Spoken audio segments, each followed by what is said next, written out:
I'm Sean Mahone, by the way, your town manager, if you don't know who I am. I'm Ron Dunn, your chair. Sean Faber, your vice chair. Dan Bouchard, your chairman, your counselor. That would be best.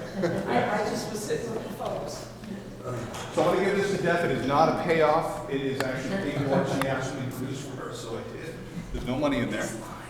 Because it looks like a payoff, but it's not. So just a couple of things tonight.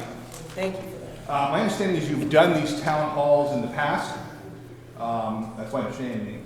So I'm not sure what the format was in the past. I'm used to a slightly different format. We wanted to get out of town hall. We wanted to go someplace that was a little bit more comfortable, and these chairs are a little bit more comfortable.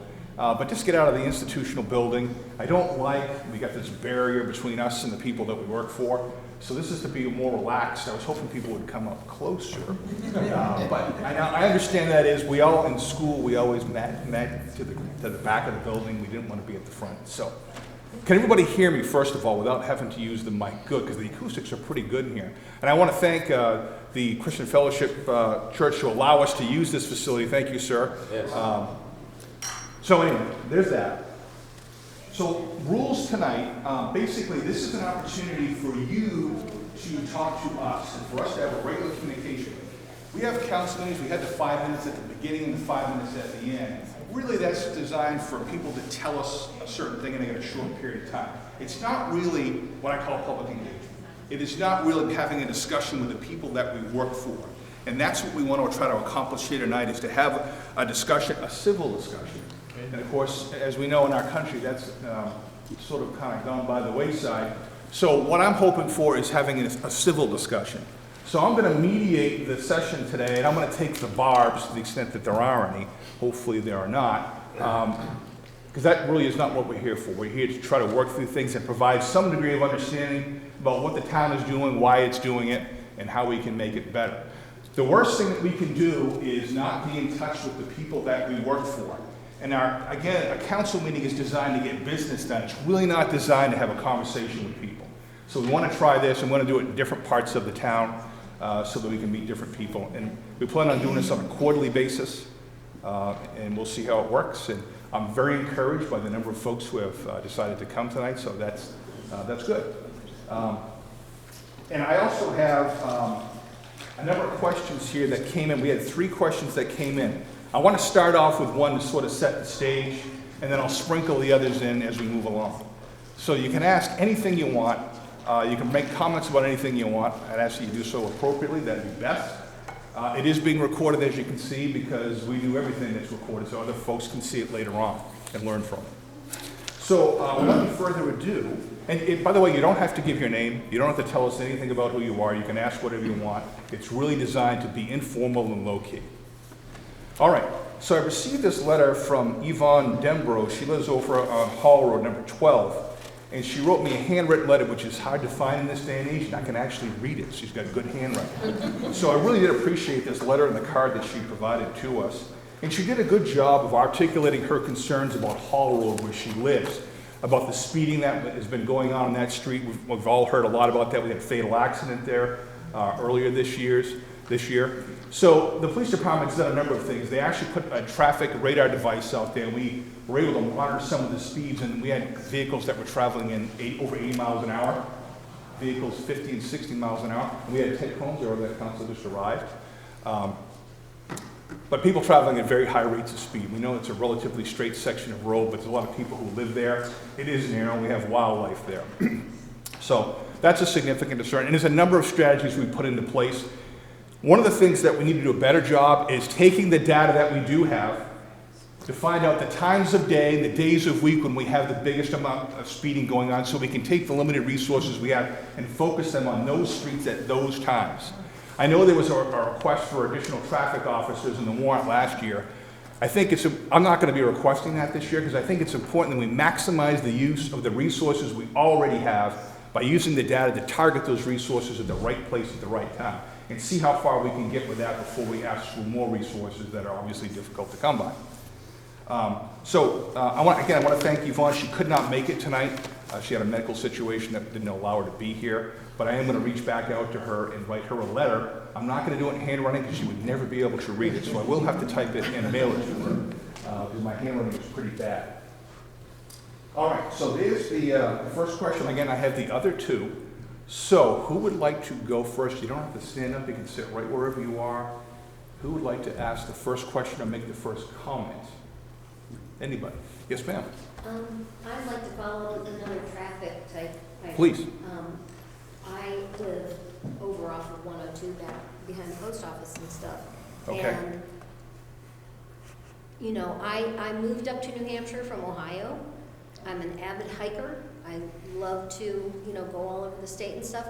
But I would love to be able to walk some places in the neighborhood. I can get, you know, up to the little apple tree mall and stuff, but if you look at the intersection where Apple Tree and 102 meet there at Home Depot, there is never a time that there isn't a traffic flow where you can actually cross the road. Right. And that's something that's like, you know, I would like to be able to get across the road. I could go down along 102 to get down to like Market Basket. Can't get over to Home Depot, Hannaford, any of those kind of places that I've got saddlebags on my bike. I would do it, but you're taking your life in your hands crossing 102. And it's not a big deal to put in, you know, crosswalk signs and crosswalks and monitor the traffic a little bit better, but is that something that's a state thing? It is. So I live on Gilcrest, and the same thing. We like to walk. We don't ride bikes yet, although we're looking at getting them. And you can't get across Route 102 because we like to go onto that sidewalk network they have in Woodmont and be able to use that as a loop. But you're right, it's basically impossible to get across that road. There are no pedestrian crossings. They're not designed for that. So if you look at the history, I've only been here 4 months, but the history, it was a farming town, right? It was a very rural community that has quickly turned into a suburban, not quite of an urban area. Our other cities, the 13 cities in our state, they have been urban areas since the 1800s, so they have those networks. So our community was really not set up for that, and this never was, but we're rapidly turning into that, and we don't have the pedestrian infrastructure, the bicycle infrastructure to allow safe modes of transportation. Almost all of our roads, they don't have breakdown lanes, they're relatively narrow, and there really aren't too many safe places other than the rail trail. So that's where we go. We have to drive to the rail trail, and we love the rail trail, because that's a great opportunity to do that, and there's a lot of our citizens that are out there using that. So really, that's the only place we have. So there are other people who brought up concerns about being able to put a crossing in there, and that's a bit of a challenge. We have asked, and Councilor Faber was with me, when we asked Executive Councilor John Stevens that we would like the Route 102 corridor study to be pushed up. It's on like 25 on the list, which means it won't happen, right? If it's not in part of the top 10. We've asked that that be moved up from the town of Raymond all the way down into Nashua. So that corridor study, that's the key to always to begin the process of getting capital projects to allow pedestrian crossings. So that's the start of that, but that process is very long. And I will probably be retired by the time that we actually get that. Just realistically, I mean, there's not a whole lot of funding available to do that. But that's really the start of that. And again, Councilor Faber was with me, and Representative Perez was with me as well, and Councilor Paul was with us also to advocate for that corridor study to help do that, because there are no safe crossings. It's difficult to cross with a car, never mind a bicycle or pedestrian. So thank you for that. Yes, sir. I'd like to piggyback off of the traffic and speeding issue in town, also possible the question that was raised in the letter. I live off Auburn Road in North London area, and that road is frequently used as a dragway as well. Yes. It's rather unpleasant trying to pull out onto the main road from the side neighborhood that I live off of. And you mentioned better utilization of the resources that we have. You mentioned that on the warrant last year there was a request for additional traffic enforcement officers. And I had asked the question of Chief Bernard at the deliberative if we could hire the open positions. I believe there were 4 at the time for the police department, and utilize 1 or 2 of those for additional traffic enforcement. And he mentioned that at the time, that in his previous budget negotiations with the town, that he felt he needed to keep those positions not hired for in order to effectively balance his budget. So my question would be, is the police department going to have the resources they need, or the budget asks that they need, in order to hire for those positions, to perhaps use those for traffic enforcement? Yeah, so the budget that was passed for the FY26 budget we're in right now does fund all those positions. So the budget, they called it right sizing the budget, and that has now been done. as of the FY26 budget. And I just signed payroll for 4 new police officers to fill those empty slots. But it takes about a year or longer just to fill them. That's the problem that we're having. So with those 4, we're going to be down to what I would consider natural attrition of the 68 positions that we have. So again, I don't think we need additional police staffing in terms of adding more officers. I think we really need to do a better job of maximizing the use of the resources that we have, using artificial intelligence to scrape our data to find out where the accident locations are, what the causes are, times of day, days of week, to focus those resources on that. Once we have maximized the use of that, and we haven't quite done that yet, I think they do a pretty good job of the directed enforcement, but there needs to be cause and effect. There needs to be analysis to see, are we actually making any progress with that before we ask for additional resources, and we're not there yet to do that. So that's why there's no request this year to add those positions. Thank you. Yes, ma'am. Let's feed into the traffic again. I live up on Gary Drive, that horrible intersection on Harding and Pillsbury. Yes. Pillsbury is a race car railroad, especially for kids coming out of high school. They race up that street. It's terrible. And that intersection, nobody knows what to do. They blow through the stop signs. I've been hit almost 4 times. And I had a teenager give me the finger because I'm like, what are you doing? And it has to be something done. And now with this new development that apparently everybody approved in the back, it's going to be a nightmare at that intersection. Well, it hasn't been approved yet. They went in for a conceptual. Well, unfortunately, it's built up too much, and the traffic is just horrible. Yeah, I see it as I go home that way. Oh, And what happens is people coming in our Hardy just are cutting across, and nobody knows. It's like the Mexican standoff. Nobody knows what to do, right? People stop that shouldn't stop, and then unfortunately the stop sign coming up Hardy, up Pillsbury, it's too far back. It needs to be pushed out more, and so we need some tree trimming because people can't see anything. The trees are. No, you can go. I just said get the trees, we have the new trees so he can go up and cut that Tree tree. warden. Tree warden. Tree warden. So I have something to add on that. So last night at the planning board, actually, we looked at one of those conceptual, not approved designs that is on that road by that intersection. And one of the things that we were talking about, that if anything goes in over there in that plan, that intersection needs to be studied. Money needs to go towards that from the developer and straighten that out, because I absolutely recognize that. I've also, part of, like, traffic was one of my goals for this year's councilors when we set all our goals. And I think roads like that, when you said clearing the trees, that's exactly what I said. We don't need to, like, sometimes widening a road or other things takes a lot of planning.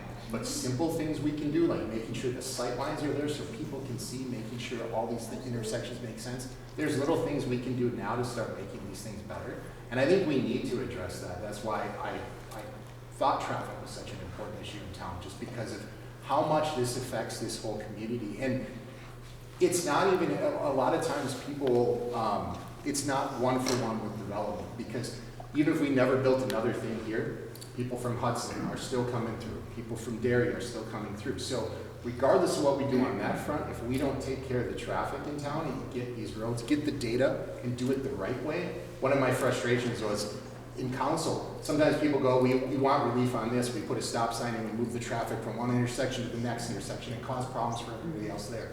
We've got to do this in a smart, well thought out way. We've got to use technology, and I think that's going to help us get it to a better spot. So as Councilor Faber indicated, we're looking at a different approach. And that approach is we're going to be asking for the developer to provide money in escrow, and we're going to hire the engineer that's going to do the study. Because when they hire the engineer, they're working for them. They're not necessarily working for us.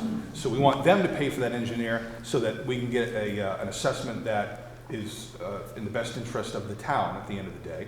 And the expectation is that these developments are going to pay at least some portion of the cost of upgrading these intersections. And that's the process that I have outlined. I sent that email to the council, I sent it to the developers, and I also sent it to the members of the planning board to get that process lined up. And that's common in most other communities that I'm accustomed to make sure that the people who are moving in that are causing the impact are paying more of the cost of those upgrades. Because as it is right now, in fact, I've also asked for a drone overflight from the police department. There's no leaves in the tree right now to see what those cues, traffic cues look like right now from overhead. And you'll be able to see the headlights, of course, right? So that'll be helpful in that traffic analysis. So that has been put into, that task order has been put in for them to do that. And there's a couple of other intersections we want to try that as well. Just on traffic also, we have a traffic management working group. We have a traffic safety committee that meets quarterly. We have a traffic management working group that meets monthly, and we spent this Monday going through all of what I call the troubled intersections and traffic and stretches of road that have issues, complaints, traffic accidents, and congestion. We've outlined those, and we're going to have an action plan for each one of those to address them. So, and that will be expensive. It will be difficult to do. It will take a long time, but we've got to start someplace, and that's what we're trying to do. Other questions? Yes, sir. Yeah, while we're on the subject of traffic, I don't know whether these are practical or not. There's a couple of spots where I've had near misses 2 or 3 times. One of the obvious ones, seems like you could fix with a can of road paint, is on Route 102 going west, where you turn in or make a right turn into Buttrick. Okay. The road necks down from 2 lane to 1 just before you get there, and there's a breakdown lane essentially. If that breakdown lane was made a right turn lane, what happens is, I've been coming down 102 and it's happened at least twice, I think maybe 3 times. Come down 102 to make a turn into Buttrick and find somebody is passing me on the inside to get into Buttrick as well, using the breakdown lane. Move that piece forward.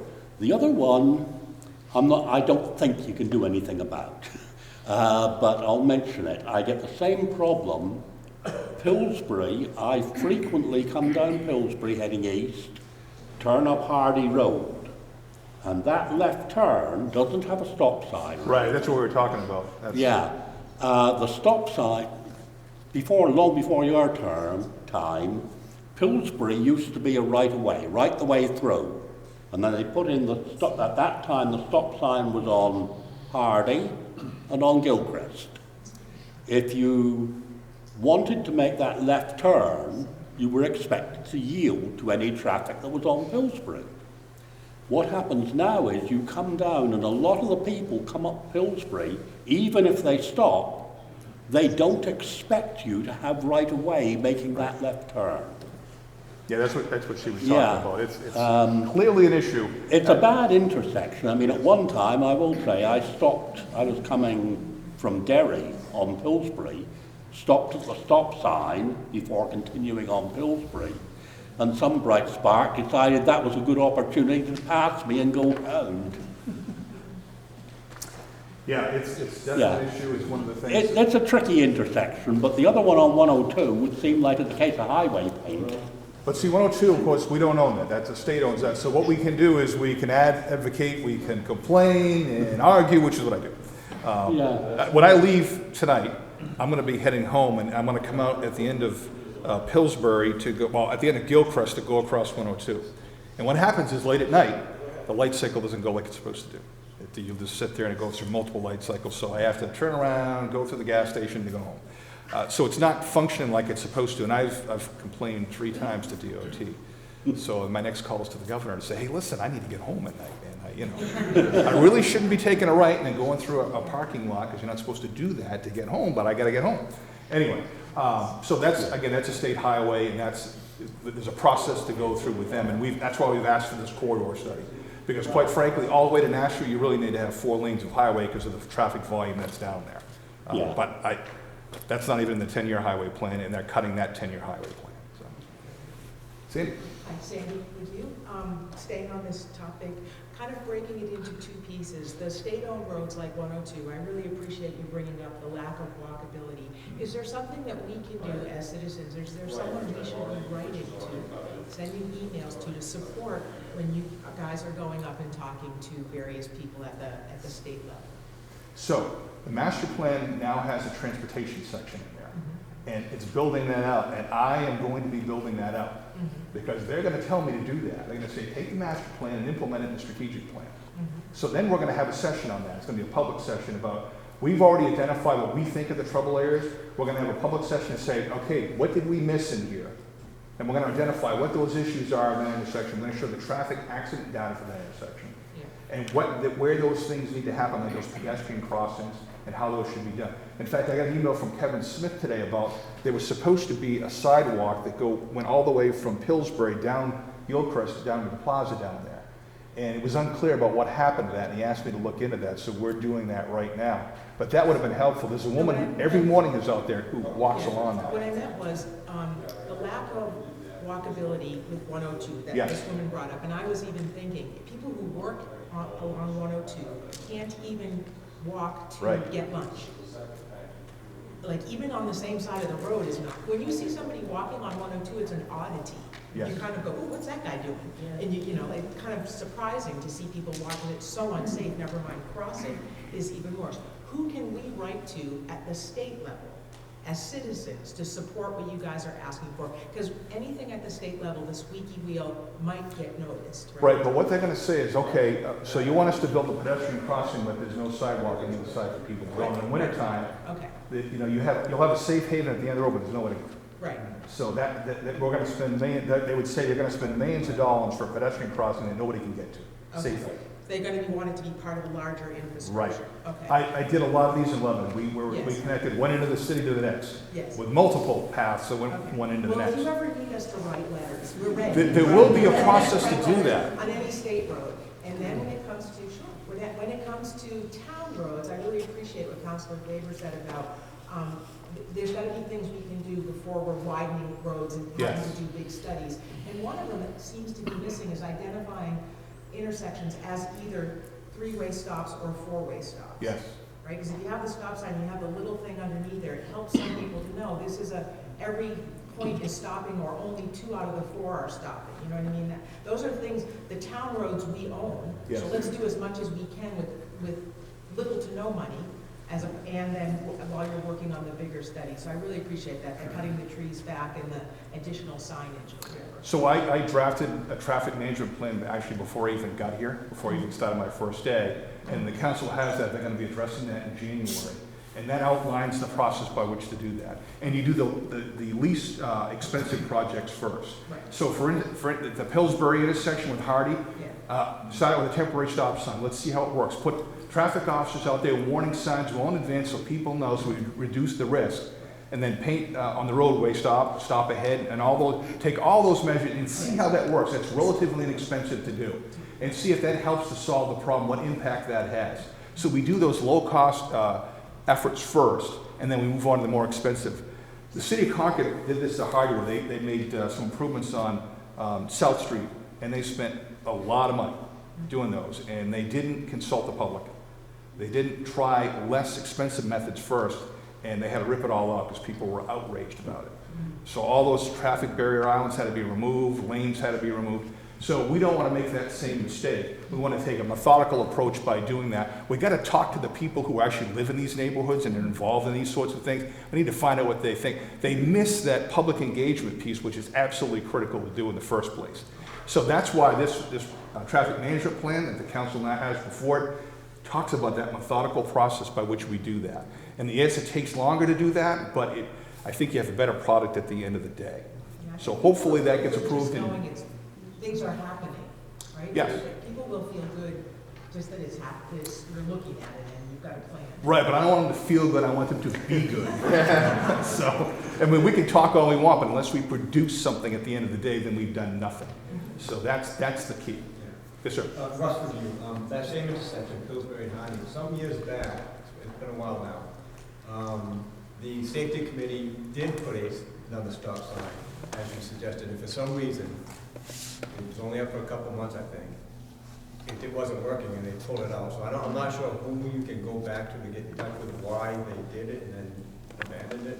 But if you're thinking about doing it again, that's just a heads up that it has been tried once before. Yeah, I don't know if they did the roadway paintings, there's a whole bunch of measures you should put into place. Yeah. And you should put warning signs out in advance, you should have an officer sitting there during those peak times for a while, just to get people comfortable with it, until, people are accustomed to it, and then we see how that flows. And then you have to monitor it and see how well it actually worked or didn't work. But then that's relatively low cost to do that. Yes, sir.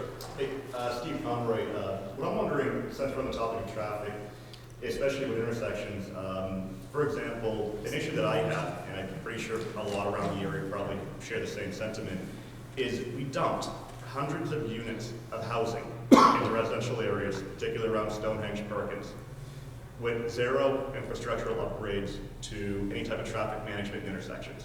It's been a disaster. I live on Bartley Hill. That's a good example. And, well, actually, I shouldn't say that. We got 2 stop signs. That were the infrastructural upgrades that went with dumping all the units of housing. And so now you're left with a dysfunctional intersection. I can tell you, I run that red light probably, Don't tell us that. we'll call it non-functioning, many times a week, because otherwise, and even then half the time, if you have someone who's a little skittish, you're gonna sit there through two lights, because there's no delay, there's no left turn, there's no nothing. But I've only been here 10 years.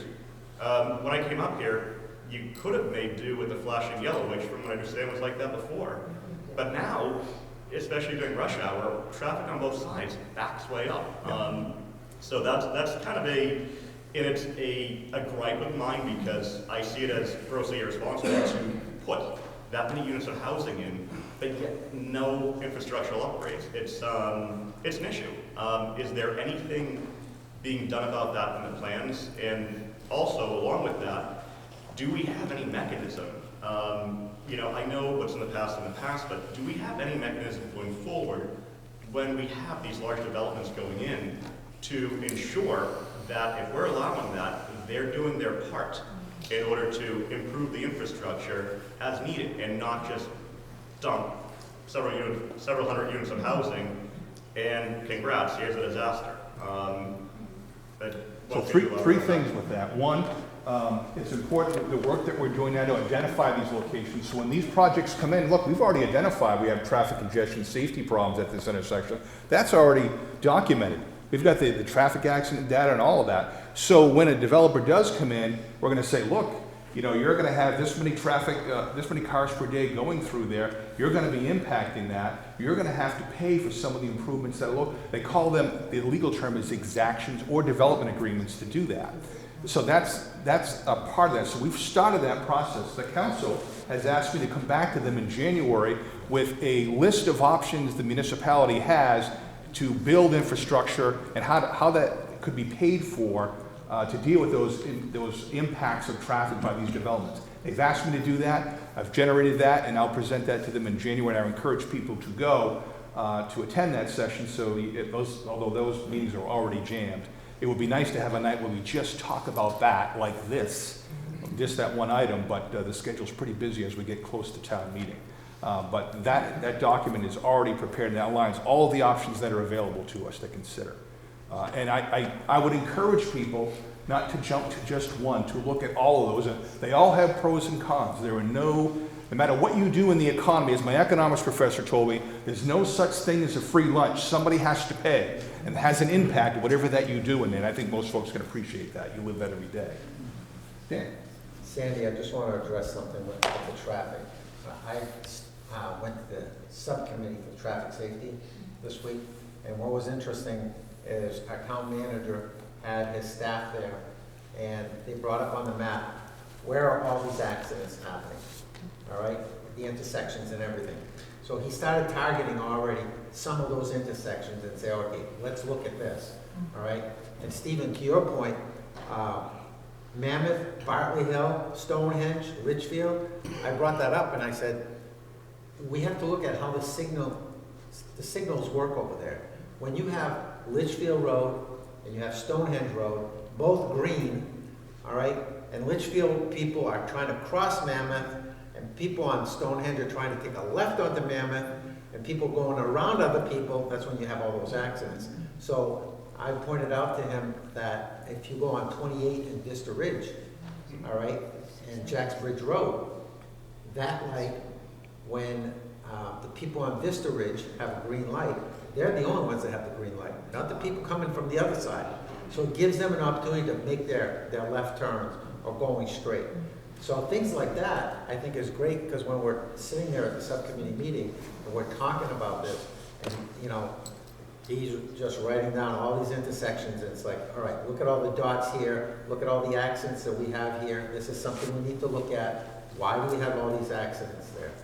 So, just so you know, this is something, I've been in town for a long time, and I've never seen anybody, go in that direction, which I think this is great, you know, to address this traffic issue. So when we have that, the next thing is we need to come back to you and say, look, these are our findings. We want input on this. So this is gonna be a methodical process that's you're gonna be tired of seeing and hearing from me, but we're gonna be doing this over a period of time.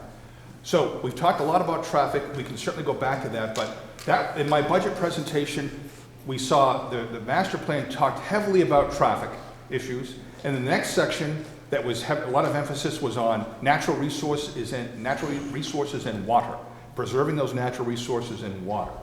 So those were the two key areas in that survey that were identified that our residents were concerned about. So I just wanted to leave that with you, and we can keep going on to other questions we have. Yes, ma'am. This is just a bit of a naive question. When you're, because I honestly don't know, when you're doing a PUD, like the one over, Technology Hill? Yes. Who heads the traffic study? Who pays for that and who doesn't? Is it the developer or is it the town? The developer. And does the town just take their word for it, or do we have No, they something have to that? come back and verify, so that's part of the process, is they go through that, is there are steps in certain, you know, there's like soil studies sometimes that have to be done on the property. So there's a whole list of things, and we actually have a checklist for the developer that they have to come back with in order to be able to keep moving forward with the plan. And it has to come back in front of the planning board, and then we have to look through those and verify that. There's a third-party engineer who reviews the traffic study. Because what we heard about, my husband sort of, he read the traffic study. We live on Old Mammoth Road across from the senior center. And he read 953 pages of the traffic study from Technology Hill twice. And we went to one of the planning board meetings, the council meetings, and talked about traffic. And it doesn't seem likely to me, so it kept being brought up that the people that are going to be living in that development are going to be working there. So I can't imagine it's going to be one person per unit or whatever is up there. It could be a married couple, and not both people are going to work there. They're building a daycare, they're anticipating children. So it just didn't seem like the traffic study seemed how it was going to affect the end of our road, which is a difficult spot already. I'm suggesting a different process. I'm suggesting they provide the money in escrow, and then we hire the engineer that does the traffic study. And then we know we've got our people that are doing that, and they're acting in our best interest, not in the person who's paying their salary. So I have seen the same thing. And I looked at those traffic studies that told me this is how many cars go through this. So I would go park there myself. And all of a sudden there's 3 times as many cars as they counted on a different day. So that's what I'm concerned about. If they pick the day of the week that they might find more advantageous or not, there's different ways to do that. That's why I think it's important that we make them pay, put it in escrow, and then we hire that company that produces the results. And if they want to hire their own, they can do that too. But I think that's a better way to do this type of work. Yes, ma'am. And I owe you a phone call, don't I? Pardon me? I owe you a phone call. It was a good phone call. I know. I think my issue is that we don't know what's going to happen until it's already happened. So I'll give you last night as an example. I had heard, I think everyone heard, that they were going to put housing developments up in the old apple orchard. But I had no idea they were going to be a whole section of 15 feet apart from each other, which it just boggles my mind. All that stuff has been planned so long before it ever gets to the planning board. Way before. By the time we get to the planning board, we go to the planning board and we hear what whatever we say doesn't really make any difference. Then you go to the town council and it's the same thing. Where if we had a chance to have public engagement prior to that, the councils would know what we think. Technology Hill, we would have been able to say, hey, our development, we've been fighting this for 11 years. You've got to please look at our road because it's only going to make it worse. It doesn't help us. There's no public engagement until decisions are already made and we don't have a chance to have our voice. But thank you, by the way, for having this meeting because it does give us some chance to have public engagement. I can speak to that. Sure. So on technology, on the apple orchard side, that was in front of the planning board last night. That was a conceptual design.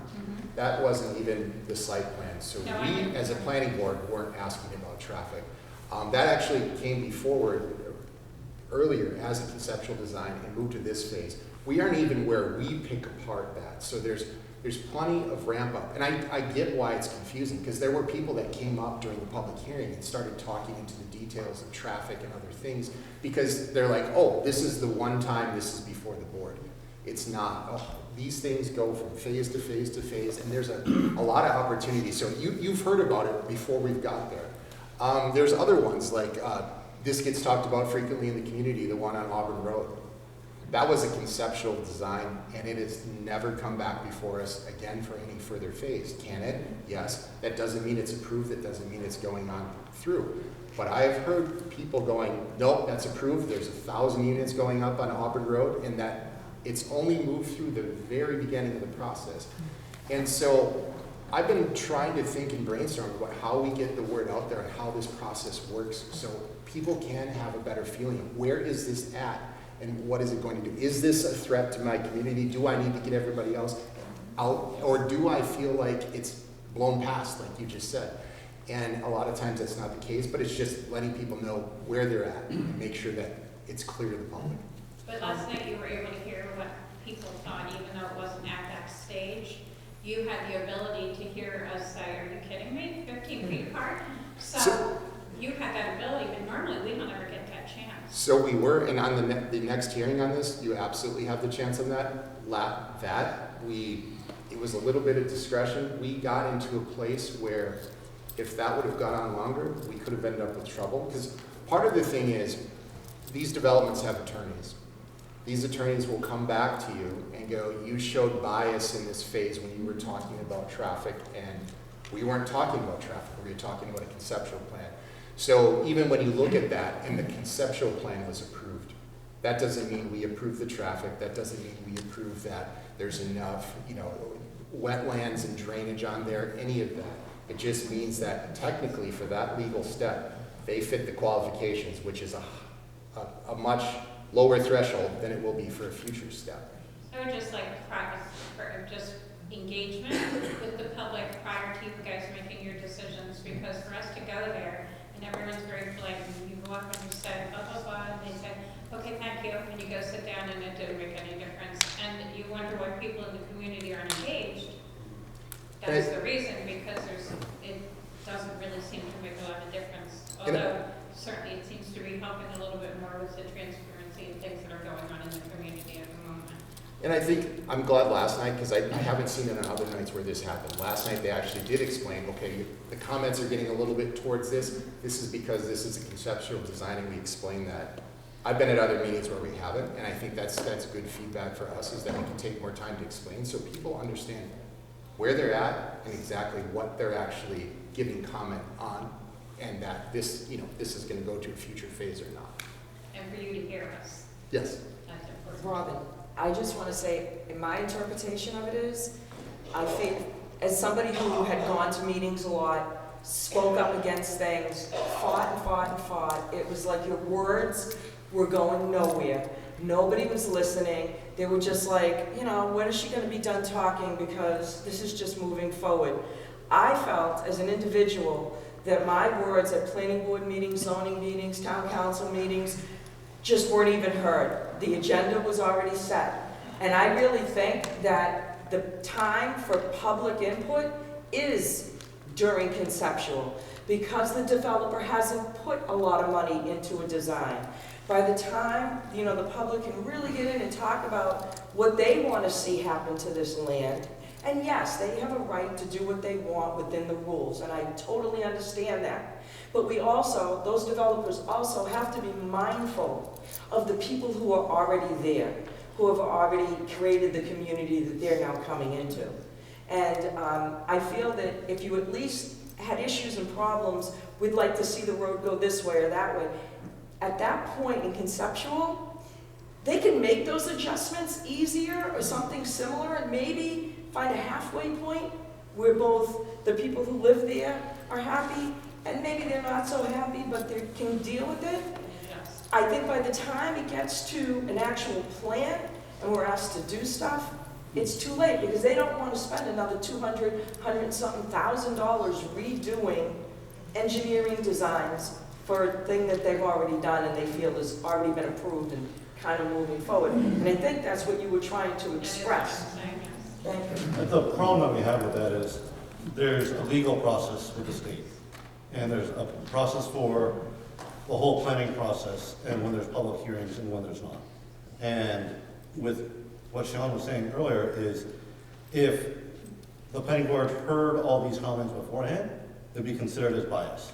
And we could be making a decision against something with bias, and then their attorneys could go against the town and say that you were then biased. And so we have to follow the process that is set forth by the state. And not all the process is set by the state, and my thing is these words aren't necessarily for the planning board, they're for the developer. To say, wait a minute, you know what, I want to work with this community, I don't want to be the bad guy in the community, I want to be the good guy. And I want to help them and work with them, I want the project to be something people welcome in the community, not something people are upset about or angry with. So I feel that at the beginning, it's important so they can hear it and maybe find a compromise that they're happy with and the public's happy with. It may have not been what they wanted, but it's somewhere in the middle. So I will say the problem with that though is because if we're presented with that information in public comment, and I get that you want to tell the developer, I wish the development would be this way and the stream would go that way. If we're presented with that, we sitting up there in the planning board have to give that deadpan, not really taking this into account because we can't show bias. And so that puts us in a situation where we'll come across as unfeeling, but we can't react to it because in the end of the day, if we get sued on that, all of a sudden that developer gets a free pass. And I will say to what Deb said, if we can make adjustments early and it's going to cost the developer money, I don't care if it's going to cost the developer money. At the end of the day, if it's wrong for the community, if it's wrong, if we're going to put a whole bunch of traffic and it's going to do the wrong thing in that neighborhood, that's on them to spend the money. So I'm not trying to save them money up front and do that. I want them to follow the process the correct way and then do what we're supposed to do at the appropriate time so that we don't get legalities later forcing these things in our community. We can do it the right way. The education of the public, right? Right. And how do you do that? That's very difficult. Yes. Right? So Russ was on the planning board for 6 years, a long, long time ago. So I learned a little bit about it through marital osmosis, Thank you for your service. And I came here to talk about growth. So this is the perfect time to bring it up if you don't mind. A lot of people in town want us to stop the growth. Yes.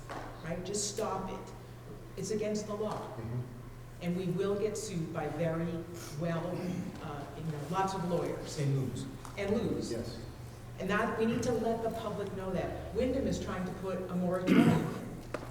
I'm gonna watch that like crazy, because boy, they're gonna get themselves in trouble, because their school population isn't even at, they got all the wrong numbers, but we'll all watch and see what happens, right?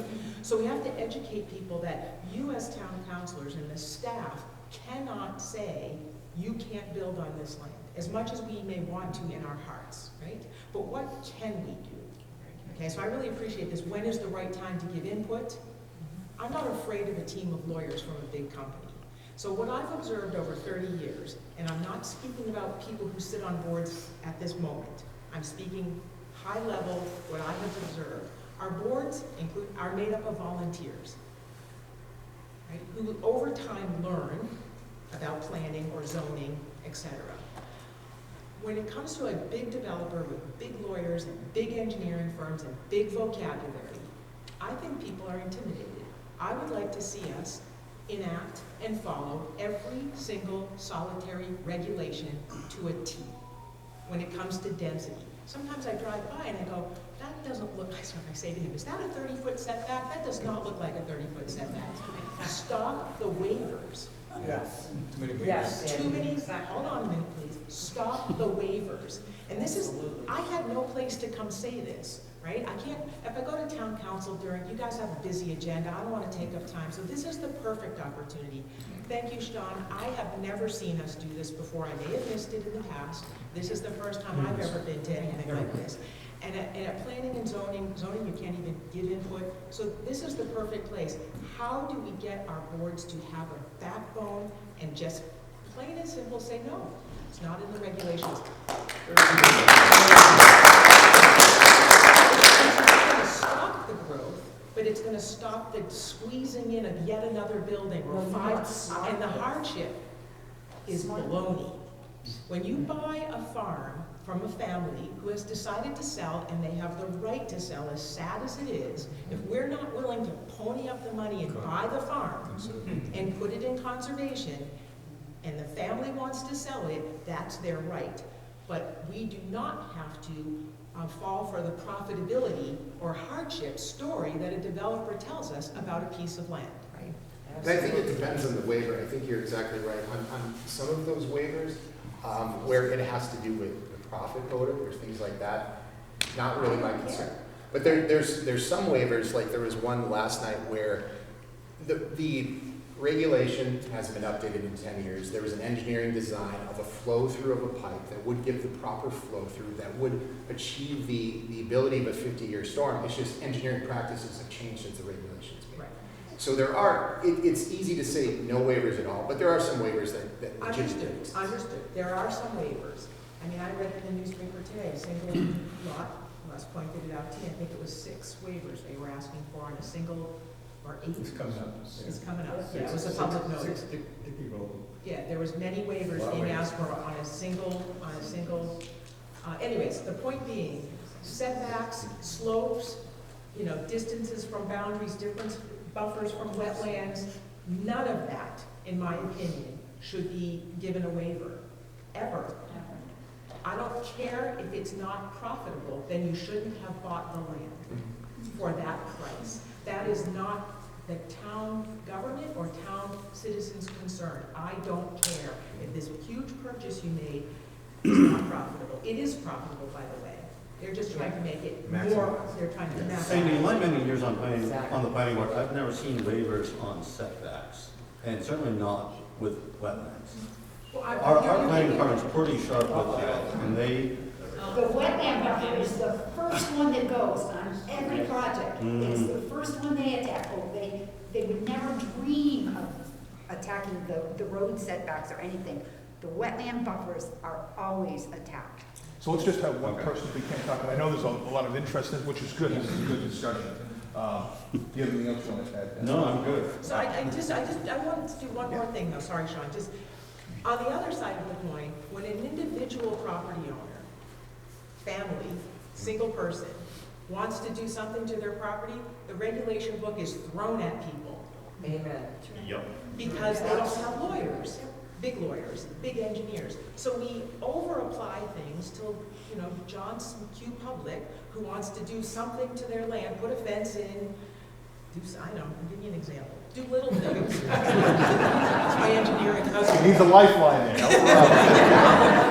And then when a big developer comes in that has big impacts to roads, big impacts to neighbors, I'm gonna say we get intimidated and we shrink back as volunteer boards and don't say no, enough, and I'd like to see more of that. I think another problem associated with this is that we need to update some of our regulations, which we haven't done in a long time, and that process is going through right now. So I want to go on. You had your hand up next. I think you beat my piece to death, so. Oh, all right. Hi. Back to the traffic and the traffic studies. Yeah. Gilchrist Road. Yeah. Down, when they were putting 180 units that they had put in 1 mile, I was screaming, traffic. And a traffic study was done. I don't know when they did it. They must have done it at 2 o'clock in the morning. Because, you know, the traffic on that road is horrendous. Yeah, I couldn't even get to my house, so there was a I know, traffic queue 180 South Road. units in 1 mile on Gilchrist Road. So the idea of not allowing, I even called the state because the state had just widened the road, 102 there. And they said, well, an impact study was done, but it wasn't done efficiently. As far as one of the things that I think people get frustrated with, first of all, as far as zoning, I hope you all are aware that we have a huge number of zoning laws that were passed by the state that are going to impact us tremendously. They will impact. I'm actually, a bunch of us are trying to get rid of some and modify some because they are, forget setbacks, forget private property, it's awful, but anyway. And they were signed.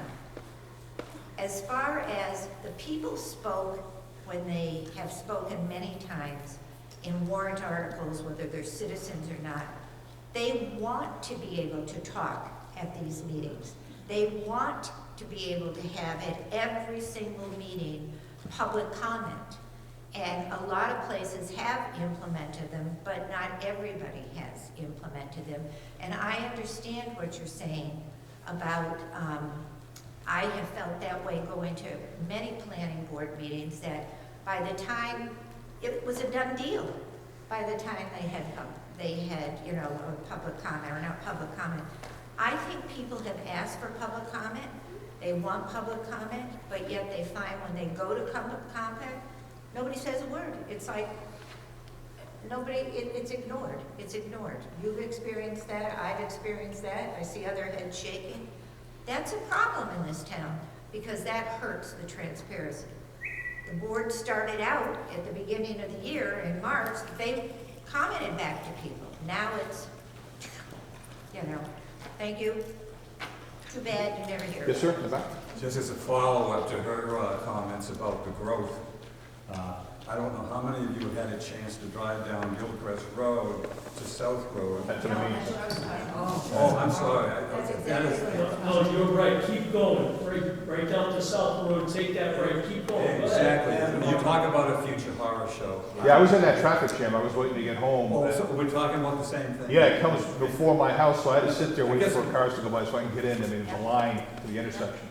I'm guilty of not following this stuff closely, but how did that all come about? Wasn't there some kind of a control here when we're one project after another? It seems like in a very short period of time, so much has happened. And again, we haven't seen the effect of this yet, because they're still being built, most of the stuff on Gilchrist Road. So, huh? Well, South Road, they're just clearing land now for many acres. I mean, what are things going to be like 2 years from now? I mean, we're going to be sitting here talking with a bigger problem. But So a lot of that is not them, it's the administration that I'm responsible for. We are not doing enough to analyze our roadways and say, look, there's a problem here.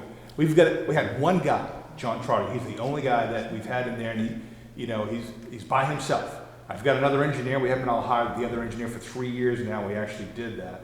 So this rests on me. I'm responsible for making sure that we're doing that analysis when we're saying, hey, there is a traffic problem here. And that's why I said I tasked the police department to put that drone up and show that traffic queue.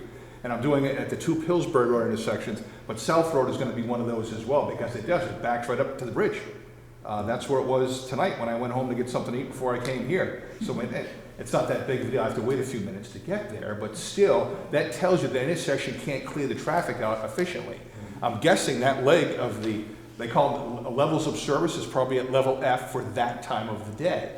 Other times of the day, people get through without any issue at all. So that's what has to be analyzed. And when someone else proposes another development, wait a minute, you're going to put more of an impact on an intersection that already can't adequately handle the traffic flow. So we have to take a more global approach. And again, that's administration. That isn't them. It's not the planning board. We are the ones that have to come in there and say, look, here's our information. Here's our data. Here are our recommendations. And I need to help out my one engineer that I had there, John Trotter. I'm going to be going to some of these meetings. Mr. Conley. Steve Conroy, and I want to circle back to a comment that a couple have made, specifically regarding attorneys and compliance. And that really bothered me a bit, because what I heard was essentially, well, they have attorneys, and so we have to make careful that make sure that we don't do anything wrong. That's an excuse. I'm not going to say what type of excuse it is, but we know, yeah, that's an unacceptable excuse. The whole practice of law is pushback and arguing. What I just heard was, I'm afraid of attorneys, so I'm going to tell them, I'm going to just give in to whatever they say. That's it to me. And again, it's nothing personal, but if you can't handle arguing with an attorney, if you can't handle getting pushback, you have zero business in your position, period. Glenn? Again, nothing personal, but again. I'll respond to that. Sure. So it's definitely, especially from my point, not fear of attorneys. In the end of the day, we need to follow the law. The attorneys can pick apart that law and get us. And so when I say the attorneys, I mean when we break cracks in the law or we do things that kind of go on the gray area of the law, we're gonna get caught, and we probably should. The law, though, is a gray area. The whole point of law is arguing back and forth. That's It what is. attorneys do. And so there's definitely, It goes either way is what I'm trying to say. I don't mean to interrupt, but what I'm saying is, what I kept hearing is, they have attorneys. We do too. Yeah, and It goes either way. And if we don't want to get sued, guess what? We can sue them as well. It works Absolutely. both ways. So, to me, it's unacceptable to, to have well, we have to give in, I'm like, that's not how that works. That's, it's an attorney's dream. I would love to, I'm sorry to also come next year, I would absolutely love to be an attorney representing some of these clients if this is the pushback that I get, because it'd be great. So it's not that we're giving no pushback, in. it'd be great. So it's not that we're giving in. So the planning board is a judicial board. And if you are hearing commentary that could then make you then biased on a situation before it's even being heard on a public hearing, then you could then be, the whole thing could be thrown out and the judge could very well favor it in the development's favor. There's a certain procedure and process, and that's why there also exist certain disclosures.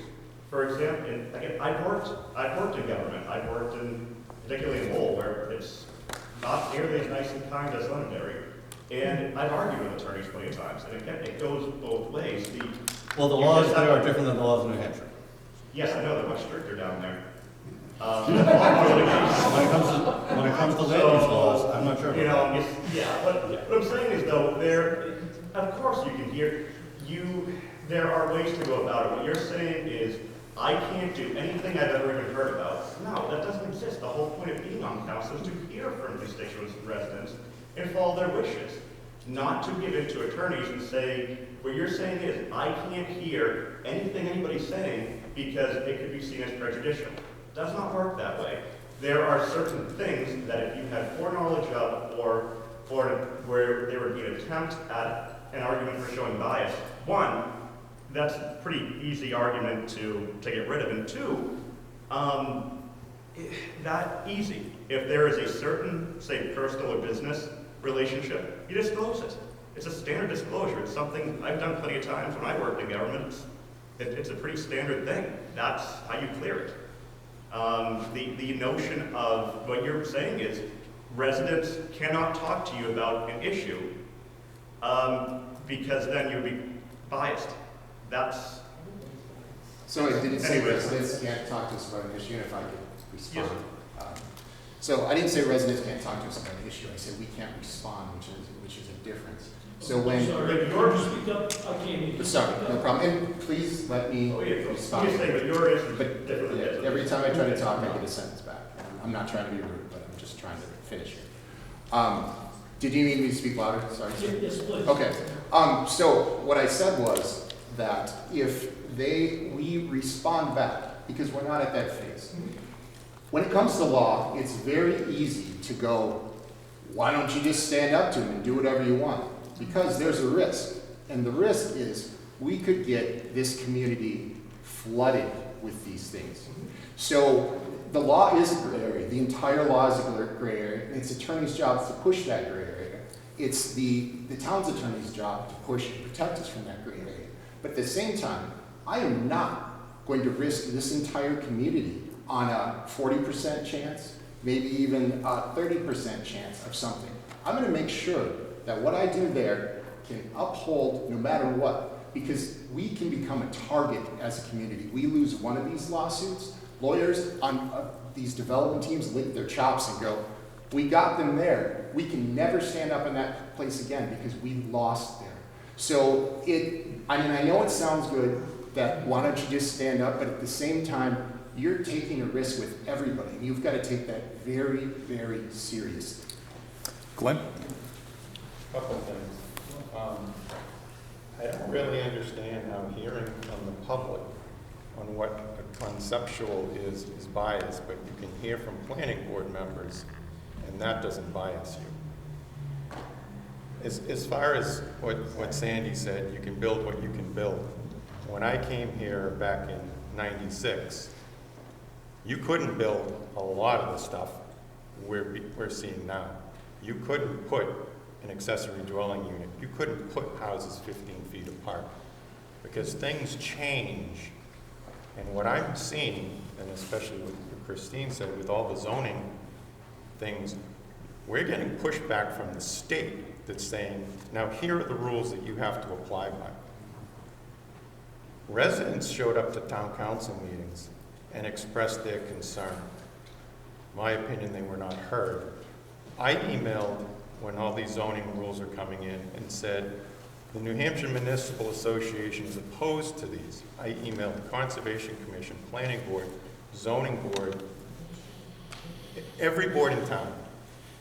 Not one board member responded to me. The Planning Board chair said, we're not interested in what Concord's doing until it becomes law. And when it becomes law, then we'll deal with it. But I go to other towns and they send people to Concord and say, our people in our town don't want this. So please vote no. That doesn't happen here. And as far as the public comment, I absolutely agree. The planning board is totally isolated. We have no ability ever to go to the planning board and say, this is what we want.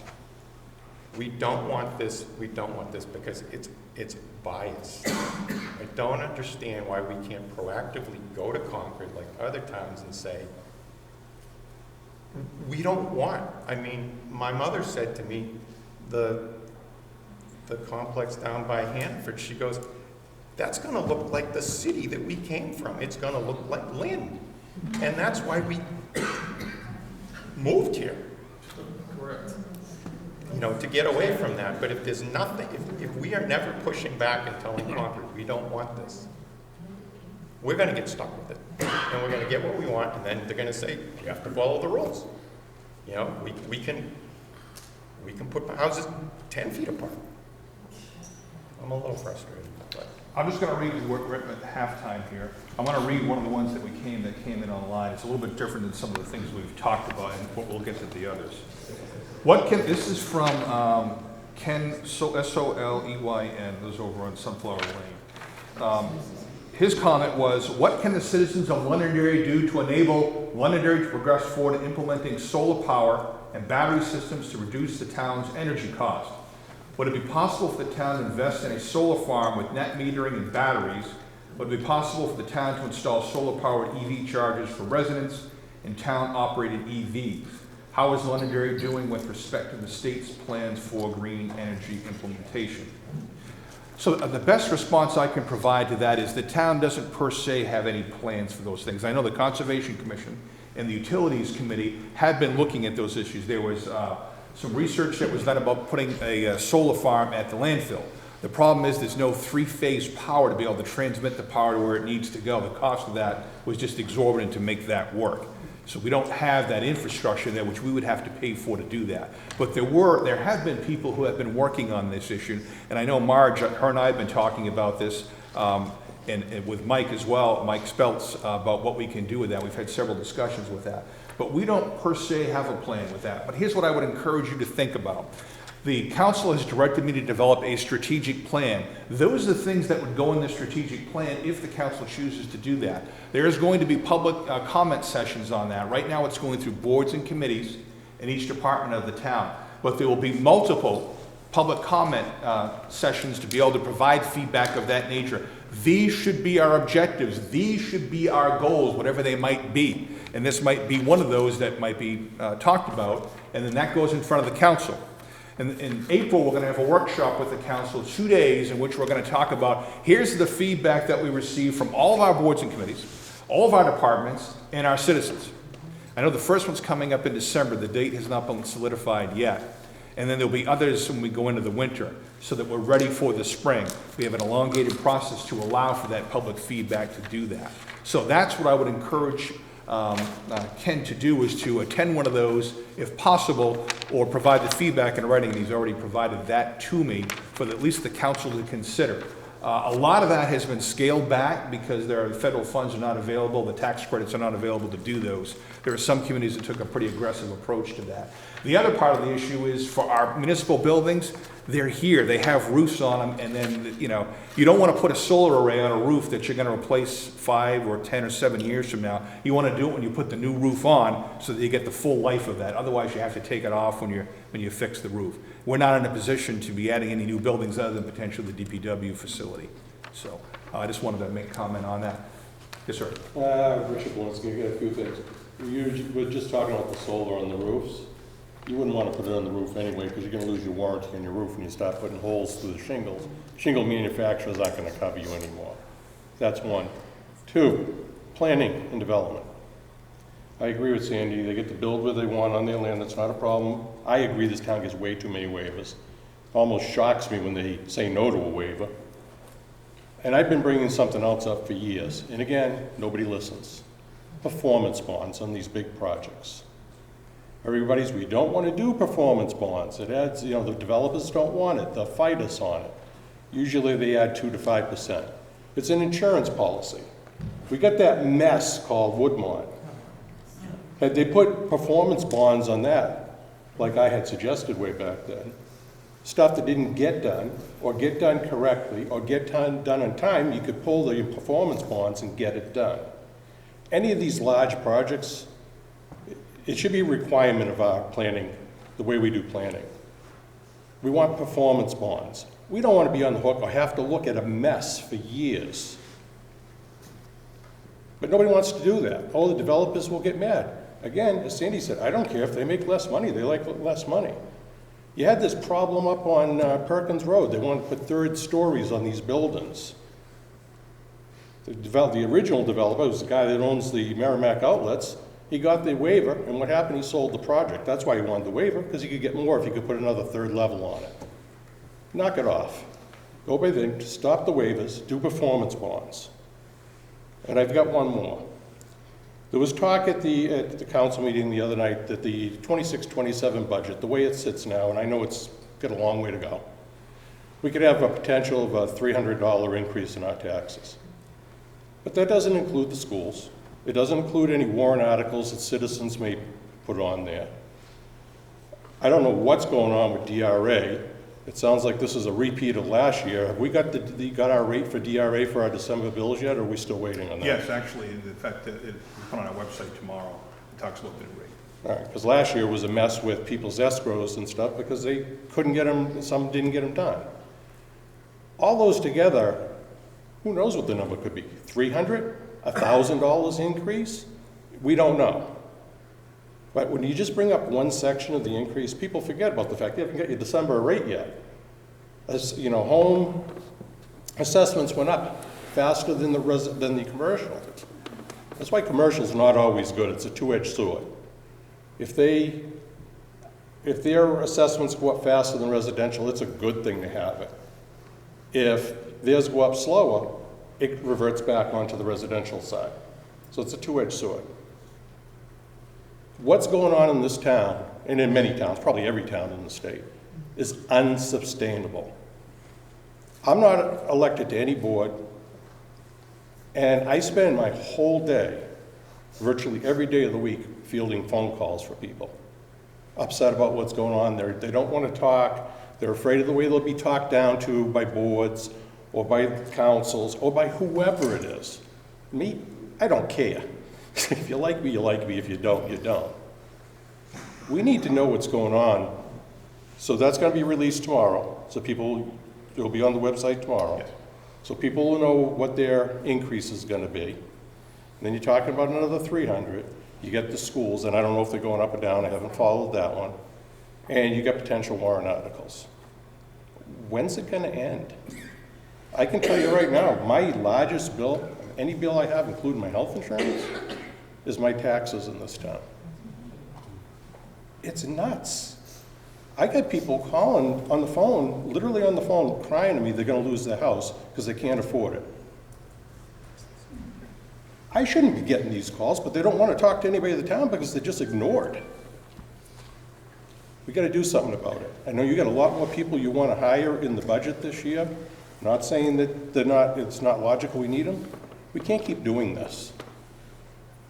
Richard, I can tell you that I didn't ignore the taxpayer. That's why I brought it up at the town council meeting. People are calling me, telling me how much they're concerned about their taxes in town. That's why I figured that we as a council need to do something, to at least have some kind of impact. And I agree with you. So, I did not ignore them. I'll speak for myself. I won't speak for everybody. I did not ignore them. I hear them loud and clear. And I'm also a resident, and I get the same tax bill. What I don't want to see is what happened, I don't remember how many years ago. It was done by, we had this thing called the Taxpayer Relief Program or something. You took took $1 million from the undesignated fund balance and gave $200,000 back off the tax rate for 5 years. That's feel good. That's a joke. You're not going to buy a hamburger at McDonald's for to save on your taxes. If you're going to do numbers, you need to do numbers, not pennies, real numbers. Our taxes don't go up by pennies. They go up hundreds, if not in the last few years, thousands of dollars. But the give back is pennies. Which is why, at the meeting on Monday, Councilor Dunn and I fought hard, and Ted fought hard to make that number $1 million. We went in $600,000 in unassigned fund balance, $400,000 in spending cuts, because we hear you. We hear you loud and clear, and we don't want to be like anything before. We want to settle this problem and try to do something with it now. And it comes on multiple fronts. It can't just be pulling it from that fund and willy-nilly throwing it in. It has to go look at what we're doing in the spending. It has to just be a comprehensive solution, but we cannot just keep going on like this and ignoring it and going, costs go up, shucks. Yeah, well, I've been here for 40 years in Londonderry. And you know what my welcome to Londonderry was? 6 months after I moved in, we all got a notice that we'd be paying 13 months worth of taxes for the next 6 years. Yeah, I remember I that. thought I was the only one and going crazy about the 13-month tax. In December of 1991, when I moved to town, I moved into town in December, and they made me pay a 13-month tax for something, and that's the first time I got All you had to do was ask. 13-month tax. I was in college at the time, so I don't know. I believe you have your hand up, sir? Yeah, I guess my question is, what is the vision for this town? We started out as a rural town, as you mentioned earlier. We moved up to suburban. Is our vision to go urban, I guess, is what I would ask the planning committee. Where do you see this going? Where do you see this ending? It seems like the more that we build, the more fires and hazards we're creating. We just keep throwing more people in the town. Well, now our roads are fuller. Now we have accidents. At what point, and now it's okay, now we have to do a study. The study's going to take years. As we're building more, throwing more apartments in, getting more people, creating more fires, and it just seems to be this perpetual ball that gets rolling. And I know that I'm hearing that if somebody buys a piece of land, they can build. But I guess at the same time, I think about places like Laconia, I think about places like Meredith, I think about places like Rye and Center Harbor. Why isn't this happening there quite to that extent like it happens here as far as that? And I had one more question. I was talking with somebody on a budget committee in another town, and they said that builders give impact fees. When somebody comes in and wants to build, they give money for an impact fee on the community, and they create a type of slush fund. Does this community do something similar with like that, where the builders come in and they give an impact fee and create a slush fund for the town where we need it for certain things? I was wondering if this town did that. So we don't have impact fees at the present time. The council has asked me to come back with that proposal I told you of what the options are and the pros and cons of those, and that'll be in January. So they've asked me to do that, and I've generated that document, and there'll be a presentation in January to do that. Yeah, because they were seeming to think it's pretty crazy that we don't do that. There are a bunch of community for another town. You guys don't do that much spend that we do. That's insane. They mishandle So, I was a kid in the 70s and 80s in Raymond. I grew up there, and this was a small farming town, very quiet, very little going on. There were a lot more farms back in those days. I remember we used to drive through here, and Route 102 was pretty quiet overall. High Range Road was a dirt road, as I remember. I think that was more in the 70s. And it has totally changed, and most of southern New Hampshire has, as you know, and 93 is a big piece of that. We're part of that Boston metropolitan area, and our community is changing dramatically. You know, there are some communities that want to grow to a certain population. I have never seen anybody say that we want to be 30,000 or 40,000. I haven't seen that yet. Yeah, because that's not why, most of you have been here for a long time, and you moved here for those reasons, right? I mean, I've only been here for 4 months, but I moved here because this is a nice place to live. And I made a deliberate decision to come here because it is a nice place to live, and it's convenient where it's located.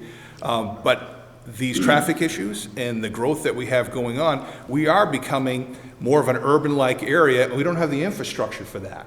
So we're growing faster than we're able to enhance the infrastructure to handle that flow. And that happens almost in every single community that has rapid growth. I read about this every day, and I hear about it from my colleagues across the country, the same thing. How do you deal with this massive growth? We cannot build infrastructure fast enough to be able to do that. And do we really want to build that much infrastructure and build all those hardscapes that has to be maintained, that is very expensive, because we have plenty of cities that can't maintain the infrastructure that they have. It gets way too expensive. Drive to New York, to Boston, any of those cities, and you know, there's a lot of issues there, and none of us want to live there. That's why we live here. We don't want it to turn into that. So that is, of course, the ultimate challenge at the end of the day. As Representative Perez said, you know, there is legislation to make it easier to allow for more density. There were bills to require, if you had sewer, that you had to enhance your density. You had to allow that to occur, and that we wouldn't have a choice. We would not have a say in the development of our own community. A lot of those were defeated. Some passed, but a lot of those were defeated because there was a lot of outcry about that. And Glenn indicated, NHMA and a number of people testified against those bills, and municipal officials did that because of those very concerns. They live here for a reason, and they want it to remain to the extent that the way it is, or at least be able to catch up with the growth. But we have, by July, we'll have 1,000 new people living up in Technology Hill. In my neighborhood in Gilchrist, we've been to 500. Over the last several years, we've added 3,000 people. That's a small town that has been built on top of this town. And we have not been able to keep up with that, and no community has been able to keep up with the infrastructure. So the question is, how do we do that? They've asked me to come up with the options available to them, and then it'll be up to the council, and the planning board has a role in this as well in terms of what they choose to implement. There's a range of options, and they all have pros and cons. I can tell you right now, impact fees, the city of Dover just got rid of theirs. And because of the reason why their argument for getting rid of them was it was adding to the cost of housing. So they chose to remove those to allow that cost not to occur, to reduce the cost of housing in their community. And I've seen others. When they get this report, you're going to see reports, you're going to see links with reports that talk about both sides of this issue. There's no silver bullet to solve this problem. Each one of them has a pro and a con, and I would suggest everybody take a good constructive look at those before we rush to one option or the other. You want to follow up, sir? Yeah. Well, I mean, I know we can't just put a brake on it, but what can we do to pump the brakes on the growth to get to manage what's actually going on? Because it sounds like if we just keep going, this is just going to spiral out of control. And you're saying it's across the country, it's everywhere. Well, why do we have to be another statistic in this type of situation? I'd like to see us say, hey, we put the brakes on, and here's what we did. That we could be an example of how to stop it, rather than, hey, us too. You know? Yeah, we do have some options. There are zoning options that could be changed, and again, as Councilor Faber indicated, ours are outdated. They have not been updated in some time, and the master plan is just now being updated as well. That's the vision. That's the vision document. And then the strategic plan they asked me to put together is more, what are we going to do in the next year and the 2 years after that? The master plan is a 10-year plan. They're supposed to both work together. So we're in the process of building those. Again, they're updating that master plan, which is way out of date. And then they've never had a strategic plan, which they've asked me to put together, which we're doing right now. So we are taking steps to do that. It's not as fast as people would like that to happen, and development is occurring faster than we can respond to it. Is there a population cap for the town? There isn't. When we think about square mileage, there's a build-up. People per square mile. Once you it's a numbers game, it's statistics, Yes. I think the more people, and it's more people, more crime, more problems, more police, more fire, more car accidents, more everything. Higher taxes. There's more nice people too, nice people go up too, and friendly neighbors too. Yeah, I'm one of those people, I just moved here 4 months ago, so I'm one of those people that is your problem. There are things we can do, and we are starting to move forward to do those things, but we're kind of late, because the problem is here right now. Yes, John? Lower Gilchrist Road, and how that's come about. I think there's a real learning opportunity here, and I think it's a way to try to get back to the public and us the concept of how these traffic studies are done. Before that development started to be building and we were working on it, I went down to town hall and asked for the plans and the traffic studies. And by luck, our engineer was there, and he gave me a quick 10, 15-minute 101 lesson in how these traffic studies come about. And that really helped me. It was very encouraging, because they had you basically, you can jump in because you know what's in there, but there's this database out there. It's run by an organization. I don't know if they're a profit organization or a nonprofit, but basically you can go in there and say, what kind of buildings are they going to be? Townhouses and so on. And then how many of them are going to be? Yes. Okay. And then how many people do you think is going to be in there? Okay. And then you push a button and it twirls around and starts telling you, how many cars and so on are going to be out there. And then it looks at, then I suppose you come back to the road. And you load in the characteristics of the road. And I think in this traffic study, I think they included up to 102 and where the light is and so on. I don't think they dealt with the South Road intersection. But anyway, once you have that data in, then they start looking at peak hours. Peak hours in the morning, peak hours at night. Okay? In other words, what's the traffic flow out of there and going to be? How is it going to affect traffic?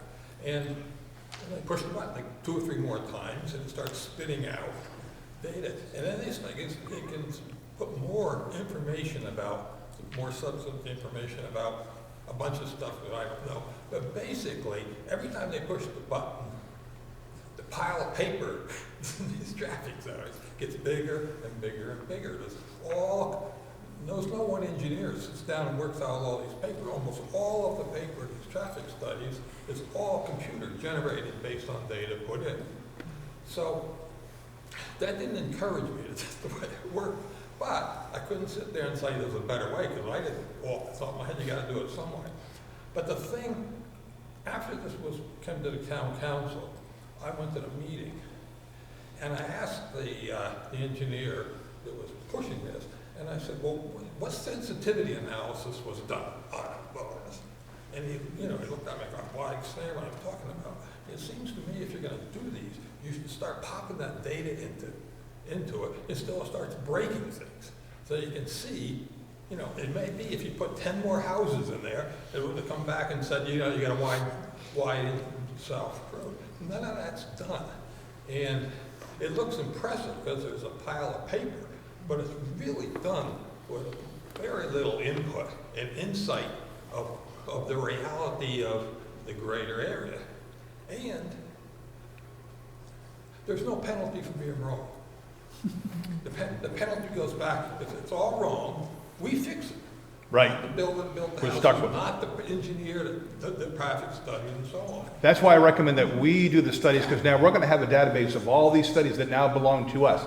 We should also be doing, and what I propose in the case of Woodmont and the Procopia project is, have we looked back when the baseline traffic study was done before Woodmont was built, and they had certain projections that you're talking about, right, based on estimates of what a single-family home would produce for traffic each day, right?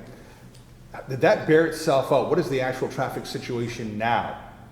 We don't do that. I'm proposing that we do that. We go look and see what was the analysis, what actually happened with that? Did we have that number of cars? Were there more? Were there less? Was it conservative? Was it too liberal in terms of the amount of vehicles that would be traveling through there? So there's a whole lot of things that, again, not them, that I have to do with my staff to get us in a much better position to be able to advocate for this. And we're not there. So that work needs to be done, because we should have all these studies together. They should be available. They should be on the traffic management page that we already started. So all those that anybody else wants to go and mine that data and look at that, it should all be there. And then people can use that with artificial intelligence. You mine it that way in this day and age. But yeah, we have really got to up our game. And again, it's not them. It's what I need to do with my staff. We need to up our game in terms of putting ourselves in a much better position to advocate and have that information available so we can make good decisions. Because we're not helping them do that if we don't provide the tools to them, the data to them, and the recommendations to them. They need to do their work. That's what you pay us for. Ray. Yeah, I'd just like to suggest that part of the problem we have here, that there has been marketing of the town to bring in business when we're not up to par with our infrastructure. And consequently, now we're playing catch up on all of this, including traffic, including water, including sewer, everything. And I'm suggesting we need to kind of back off on this. There's been talk about a building moratorium, and we're told, oh, we can't do that. What do you mean we can't do that? I think we need to look at the problems we currently have and how we're going to deal with them. And I appreciate what you're doing, and you have some great ideas, but it's going to take a while. Yes. We're playing catch up here, and unfortunately, some of our zoning regulations aren't up to par. Yes. Consequently, we have a developer come in. A developer comes in and spends a lot of money with engineering studies and so forth, and then comes with a conceptual plan to the planning board and says, hey, we've got this conceptual plan. And I understand there's certain things they cannot say. They can't answer particular questions about certain things because there is a certain amount of liability. But wait a minute, there is interpretation of the law, okay? And any good lawyer can spin it the way they want to. That's their job. They're getting paid to do that, okay? But we also hopefully have lawyers to protect the town. And so consequently, I think that there should be a building moratorium until we get caught up with what we're doing. And we're talking about impact fees. Yes, we should have impact fees. The town of London did have impact fees, but they got a little problem.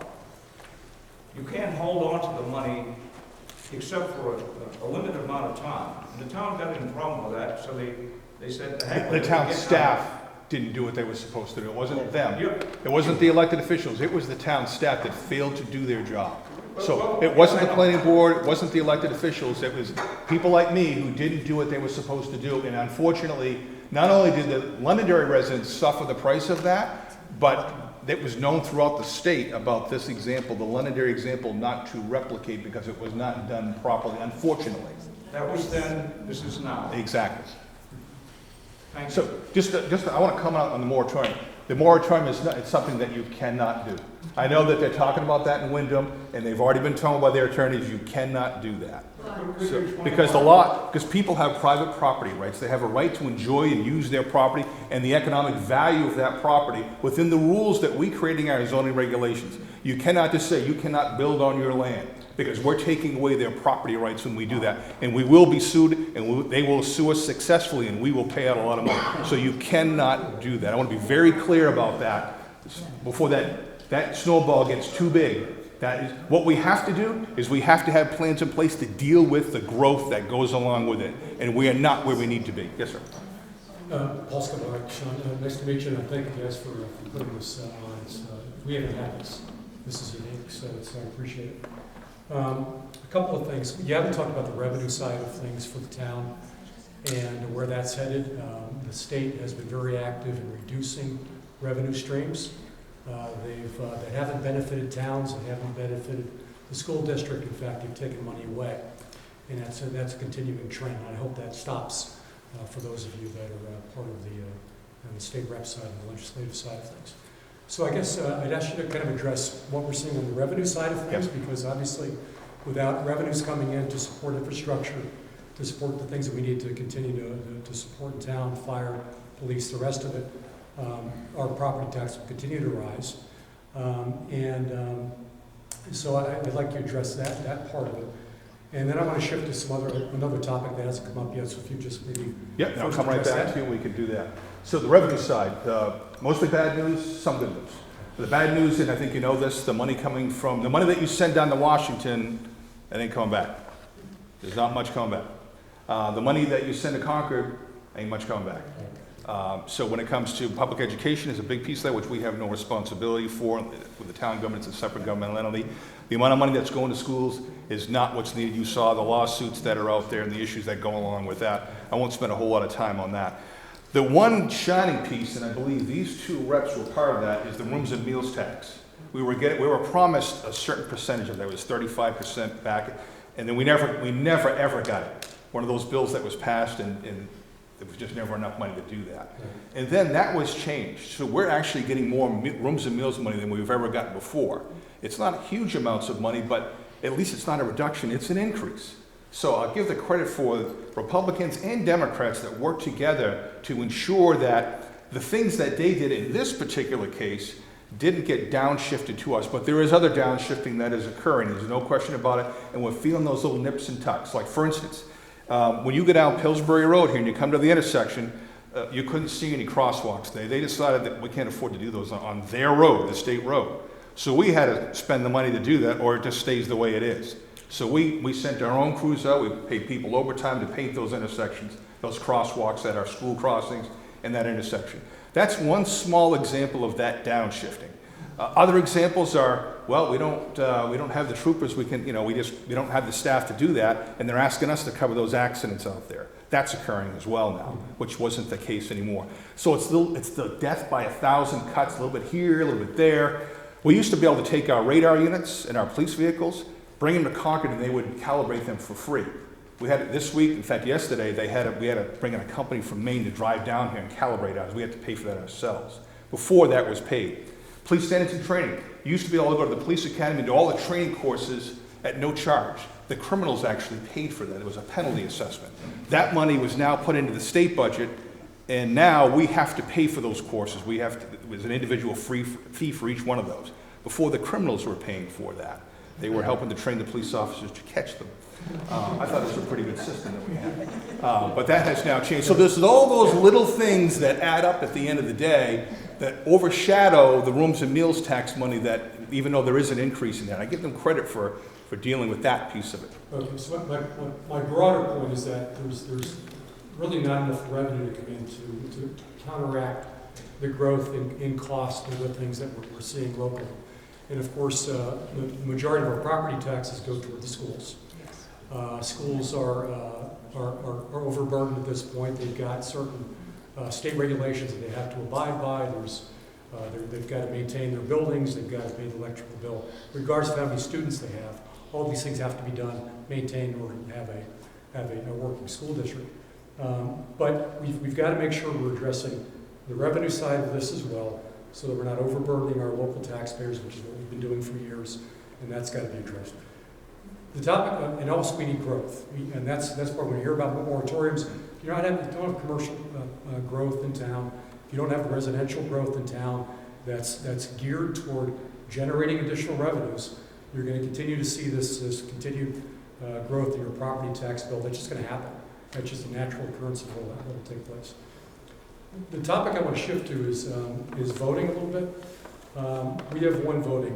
You haven't been part of I think election yet, have you? I've seen the video from the distance. Okay. Presidential election was nuts. We were fortunate to have a nice day because there was a line that went forever. And had it been a typical kind of November day, rain, sleet, whatever, wind, a lot of older people in those lines. We're an aging community. We need a second voting spot. We just do. And we're at a point now where the growth in the town is such that we should have had it some years ago, but it's certainly needed now. And even during local elections, town elections, even though there's many fewer people showing up to vote, The number of warrant articles create a backlog, and it creates a lot of time to go through that. And so I think we need to really consider very quickly getting a second voting place together. I'd advocate for actually a second ward in town, but at the very least have a second place where we can vote. And if that's not being discussed now, then it really ought to be. There was a discussion about this, so there's a couple of things on that. The moderator and the town clerk came to the council and asked if we could spend money in this year's budget that was not budgeted for to get more machines to allow that a faster process to speed people through there. So we're going to spend about $42,000 on additional tabulators and check-in devices to be able to speed that up with the one place that we do have. So they directed me to do that, and I'm doing that right now. And I think that's a good step forward, at least get those machines in there to get people in there. Because the concern is if someone's going to sit there for an hour and a half, like, I want to go in and vote and go home. It's just not convenient. And I came from a place, I worked in a city, we had 3 wards. And 3,000 voters in each ward, and people were able to get in and get out, and you weren't waiting more than about 10 minutes. I've heard the story that we're proud of the fact that we have the largest polling place, supposedly in the world. I don't know if that's what you want to be proud of. Most people want to be proud of, I was able to get in, do my civic duty, and go home. That's what most people want to do. So they did make it, the moderator and the clerk did make a presentation in front of the council, and no action has been taken on that, at least at this point. There was still a number of questions about how many machines are needed and so on and so forth. But we're ordering the machines now, so we'll at least have those. The next decision will be whether or not we are going to go to multiple places. And unfortunately, the Secretary of State's office does not make it particularly easy. We should be able to, especially with the tablet, the check-in devices that we have, you should be able to vote in any of those places. You go to the wrong place, it should not matter, because once you check in on that machine, you can't check in on the other one. But they've got very strict rules, and they don't allow any of that, so it's not particularly easy, unfortunately. They are not flexible. Are the council, are you guys supportive of the second spot? So I can speak to that. When we looked at that, opening a second location, you have to find a site, you have to have the parking, and you have to staff it at it's not one for one where 1,000 people move here and that. So you have to have more volunteers. The logistics of the police officers change, the logistics of some of the other, how you bring the ballots together, some of the legal complications.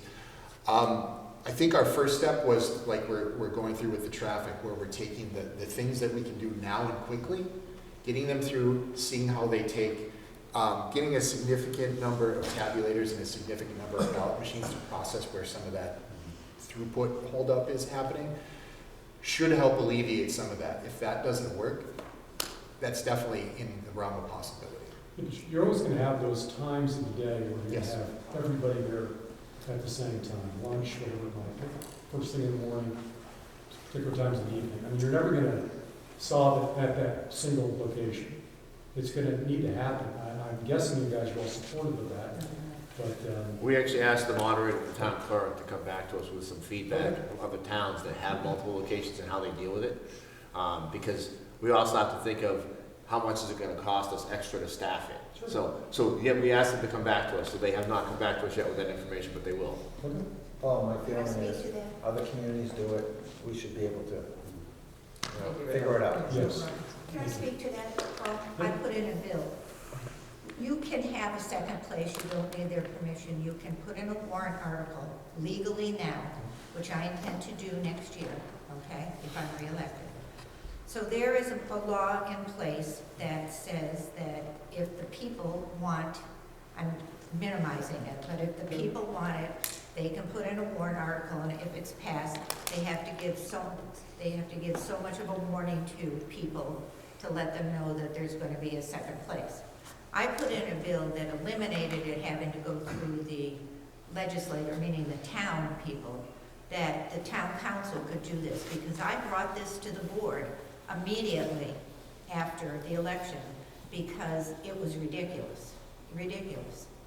And I live in a 55, people aren't going to go.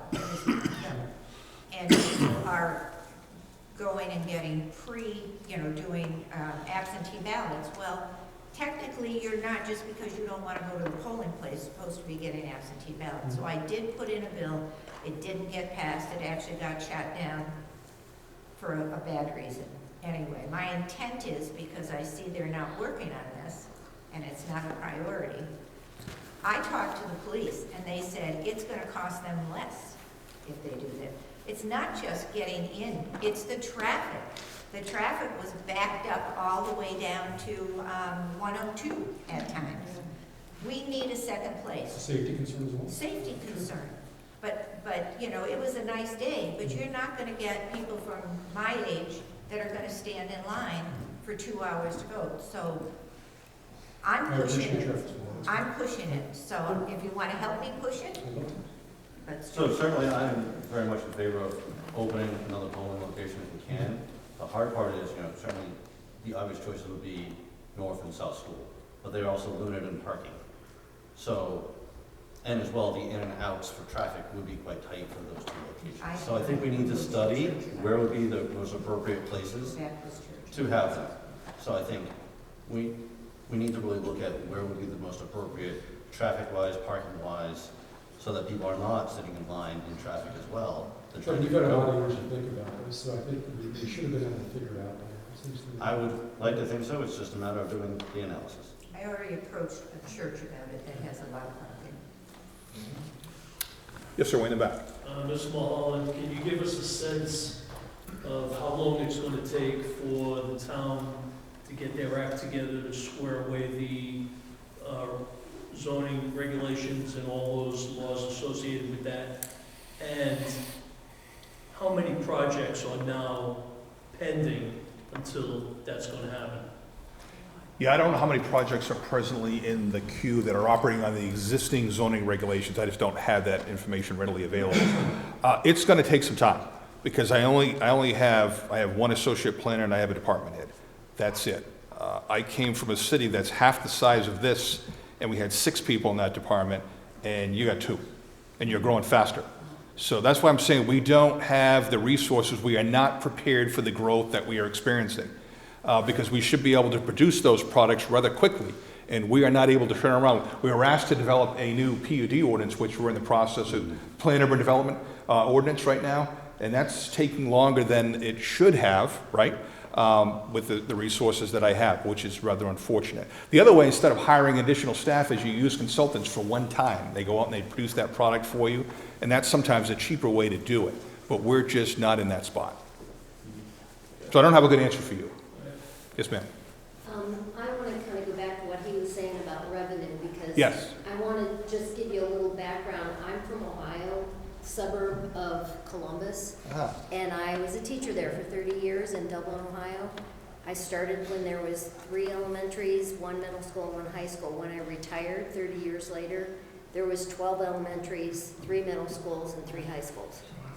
We were a bedroom community for Columbus, but the town started out with cornfields. My supervising teacher had a farm, they planted corn, they grew sheep. The kids were members of the Future Farmers of America. Yep. But it was an explosion there.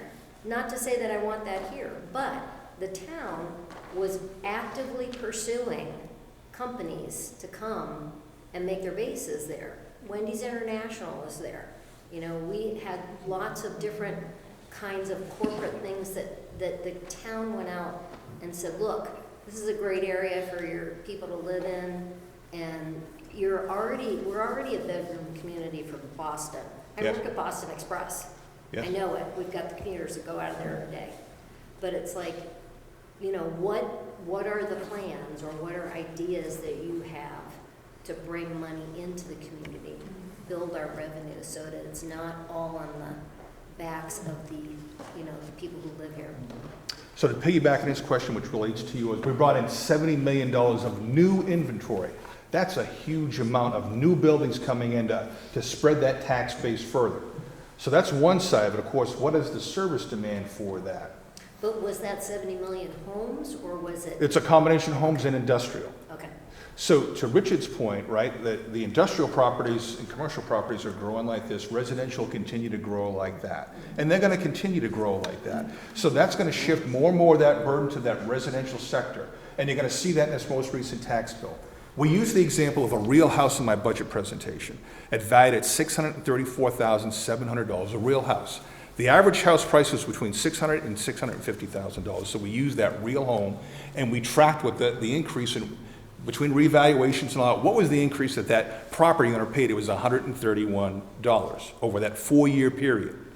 Now, we just got the information for this tax bill. That $634,000 house is now $770. And I think the tax rate increase for that property is like $500 that they're gonna experience. That's exactly what's going on. And people will disagree with me on this, but the industrial development that we have up at the airport takes very little service demand and doesn't produce any school-age children, and it provides jobs that feed this economy. So that is valuable. So I don't see industrial development as a curse at all. And I know people will disagree with me on that, but I'm telling you, I don't see it that way. Especially if we can keep that traffic contained up there. And when I have a hard time doing that, because it's coming out Harvey Road, Litchfield Road, and through Hall Road. So that's part of the issue with that, and that does create a service demand. And of course, we just had a loss of life on Hall Road for people speeding through there. That person was impaired, of course. But, so there is those communities that are able to do that industrial development. It does have value because you don't have school-age children, which is the most expensive piece of that compared to residential development. And the service demand is relatively low. The numbers bear that out. The analysis bears that out. I know some people don't think that's popular, but that's the answer that I can give you. Yes, ma'am. I understand that we needed industrial and everything, but we gave such great tax breaks to these people. Technology Hill, they're supposed to be very wealthy developers, and we gave them a long tax break. The one over, I think it's going to be over by 4A, was supposed to be the largest. Trying to think what they said. They were the largest private landlords in the country, and we gave them what are they, 10-year tax breaks? I'm not familiar with the specifics of those, but yes, the industrial So commercial we did that tax. like tremendously. They all came in at once. A certain person brought as many companies as he could at once, and before it expired, and jammed them all in. So I don't know how any of that's helping us, and I don't know if we can take a break from all this to just say, hold on a second, what can we do to change this? Because right now, it's just a mess. I mean, we were told on the 28 overlay that we should all vote to have that taken off, because we went as a neighborhood up there and said, no, we don't want it taken off. No, take it off, because then you won't have any apartments. But the catch to that was there was already apartments in the works for SNS, where there's going to be 400 more units on SNS, and that's a state road. We don't have any control over that. 28's not big enough for 400 there, 200 down the road a little bit, more on across the street. We don't have that ability. And any tax breaks that we're supposed to be getting in for big ones, like Technology Hill should be paying their own taxes. We shouldn't be paying them for them. And yet, these are decisions that boards have made that we're going to pay for. And if we continue to make them without stopping and taking a break and reassessing where we're going and what we're doing, I don't know how we're going to do that. There has to be a way to take a break. I mean, I don't know, but that's... I can tell you, before I get there, I know I watched the meeting where they changed some of those provisions. Does anyone want to talk about those on the industrial commercial tax exemption? Well, I'll talk to you about it. I was absolutely against it. Everybody talks about how wonderful Londonderry is, what we have to offer as community, 2 exits on 93, access to Ray Resorick, an airport with a free tax trade thing on it.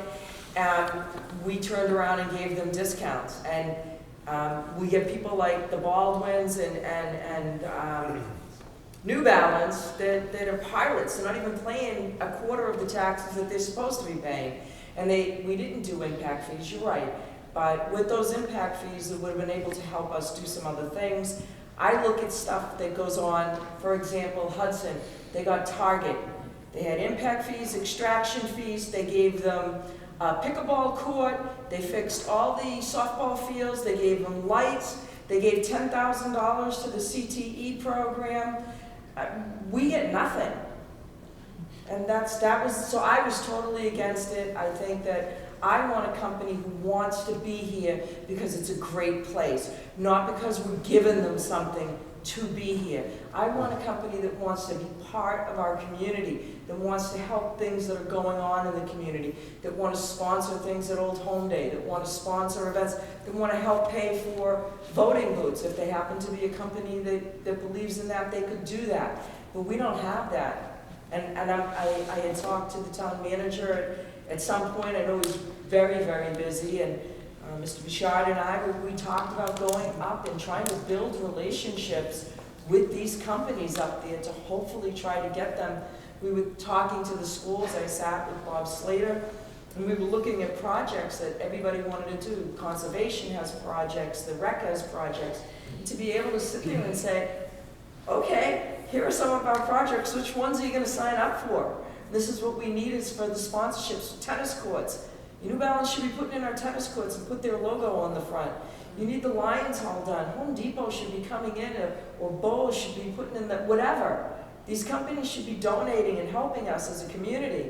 If their people are living here and they're working here, and they should be helping us, since we're at the moment giving them breaks on their taxes. So I guess I'll answer on why that went through. So at the end of the day, if any company's in business, they know how to do business. No business goes, you know what, I want the worst deal possible because I just love that place. It can't be just all or nothing. You've got to have somewhere in the middle. We get zero tax revenue if New Balance didn't exist at all. We get nothing. Now, I wasn't there in part of the New Balance deal, so we can debate whether that was the best deal we could have got as a town. But at the end of the day, when all this growth and development happens, we try to get the best deal we can get as a town for the town. We want to get the most revenue we can, but at the same note, if they're not here, we get zero. It's an empty field, and that's it. And then your taxes go up, because that's not offsetting the service. If we don't try to bring in the right revenue to offset some of this, we're not going to be able to get through this growth period without putting it all on the backs of everyone else. So I'd rather have it on the backs of New Balance and have it be there than have it be an empty field and taxed hardly anything. And that's always trying to make it work out right. The problem is with the PUD, the Technology Hill, that's going to be a big, big problem with all our infrastructure, because all those people, first of all, they can't live there and all work there. Nobody can say who has to live there. I asked them that, and they said no, they can't say, I can only rent to people who are going to work here. So you're going to have people all over the place. You're going to have big trucks going up and down our roads, making our lives much more miserable. And they're making money hand over fist, and if they weren't there, I'd be okay with that. But if they are there, they should have to pay the same taxes for all the things that they're using. And instead, they were already building. And then when that was going to expire, that person came in and brought all his companies, and we just passed everything. We just said, okay, that's all right. You guys have more than enough money to pay your own taxes. You're bringing a lot of hardship to the company, to the town. But that's okay, we'll just give you a long tax break. Because I'd like a tax break on my house if you want to give it. So the commercial industrial tax program was only done on their commercial industrial building, not on the residential buildings that were built. And there were other commercial buildings that were put through the planning board that those were not part of that agreement. So the whole project is not under the commercial industrial tax incentive program. It can only be for commercial industrial buildings. Why should it be any of it? They were already building. It would be like the Apple Tree Cinema was going to ask for it. They stopped. They said, no, we're not going to do it. And we're not going to ask for a tax break. They were already in construction. They were not qualified. They didn't voluntarily stop. Yes, ma'am. In the last few minutes that we have, I would like to maybe turn our discussion towards what you said was the number 2 thing that Londonderry residents were thinking about, and that's our natural resources here in Londonderry. I've been, just full disclosure, I'm on the utilities committee. I'm part of thinking about how we're utilizing our infrastructure and what we can do better. And one of the things that I've been reading is some of the, so for example, Sean, you talked about that it's the admin's problem, that you're looking at studies and you know, when you're talking about the traffic, that it's your job to do the studies and take a look and see. We do have studies, one that was put out in 2023 that looked at our septic systems here in Londonderry and tried to get a measure of what septic systems were could be considered. There weren't actually looked at, but it was just based on the date that the septic systems were put in, how long they had been in operation, what the soils were like. And we did identify a suite of septic systems that were potentially, could be faulty. And then there was also a study in 2019, March, is that correct? That came out of our water resources and looking at our watersheds that are within Londonderry, and looking at the surface water and the water bodies that have been impacted. And so one of the things that this development coming in will really have an impact on is our surface body waters, and of course the residents where, forgive me, I cannot remember the number, about 70% of us are on drinking water. And Wells. Well, so, wells for our drinking water. And so with that information that you do have at the town level with those studies, and I will have to say some of the information from that's on the Conservation Commission page for the watershed information, that was actually pretty dated. Some of the maps, even though it was published in 2019, some of the maps were from like 2010. So we have further impacted our water bodies. We have further impacted our what I would consider our most precious natural resources, which is our water. So what can you do with that information that we have? We do have these studies. They do indicate that we should be testing waters for water quality measures. I don't know exactly what nutrients, TSS. How often are we doing that? Are we following through with that? And I know the town resources are very limited in that. And are there other ways that we can look, in particular those of us who are on these various committees, are there other ways that we can look to help the town get more information so that we can have that information when we're talking about bringing developments in? So let's be honest with you, we're not doing well. We are not in compliance with our NIPD's permit for stormwater. We have not done wet weather testing this year, and that doesn't have nothing to do with them. That's, again, the administration failing to do what it's supposed to do. We have not done that. I had to send a letter to EPA and tell them we are not in compliance. We have not done the things that you told us we need to do. I'm trying to avoid an administrative order, and I had to deal with that in the community I was before for not complying with similar things. So we're not doing the street sweeping that we're required to do to clear up the salt and the other materials that are on the roadway. We're required to do that. It's not optional. I don't necessarily agree with that, because if I take a street sweeper and I sweep up that salt, it's just going to spread it around more. It doesn't really solve the problem, but the requirement is to do that. So I'm going to follow the law. I'm going to do what they told me I have to do, even though I don't think it makes a whole lot of sense. But we're not doing that testing that we should be doing. And when we were doing the testing, we were doing what we had to do, but no more. What I call aggressive testing, to make sure that we check all those areas. Spot testing is all you had to do. We should be doing all those, and again, having that data. But that does cost money. But that cost is pretty incremental, because we contract with someone to come out and do that. Twice a year we're supposed to do it. It should have been done, it wasn't.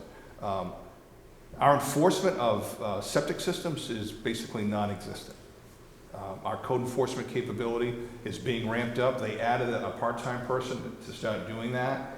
I had to change the process by which they were doing that. I had to bring in a law firm to show them how to do that aggressively. We had some problems with rats in one particular neighborhood. We did not respond quickly enough. We're supposed to be actually helping that person that's created the problem in the first place. We just didn't do it the way we're supposed to do. So I'm trying to turn all that around. In terms of our environmental assessments, we have weaknesses there, significant weaknesses. We have much work to do. And I need to do it with the resources I already have. I just need to do it better. So I have to change the culture and the focus of what needs to be done. A big part of that is bringing that engineer on board that we're already budgeted for, we just couldn't fill. And I've had a long discussion with Dave about the requirements and meeting those requirements. He really wasn't responsible for that, because we had an engineering department when you had a DPW, they used to be together, they used to work together. They've been separated out, and that's not in our best interest. I'm proposing to be brought back together again. So those are the things that I have to do to address those issues. On the water side, I'm dealing with actually a resident of Wyndham who lives right on our town line, but there are houses on our side that they're running out of water. Even when there's a lot of rain, they're still running out of water because that aquifer is being overdrawn back to our natural resources. We're taking more out of the ground, and usually you don't have that problem in New Hampshire. That's an out west problem. Well, we're having that problem now. And we don't have the authority to control water. That's a state responsibility. We don't have the authority to preempt the state and say, look, we're not going to let you build this development, and as somebody indicated, they're cutting the trees down there in South Road to build in that same area, that same aquifer. And I can't stop it. We have no authority to do that. So that's another issue that you run into a stone wall with. And I fear for this guy. He was calling his own town officials, and they won't even talk to him.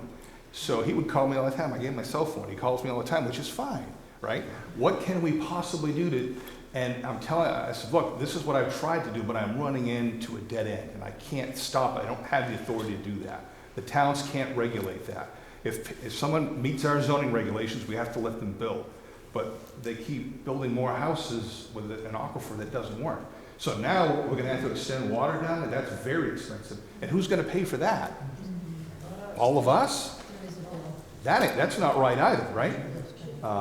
So that's another symptom that we're seeing of growth without the necessary controls and the infrastructure to deal with it.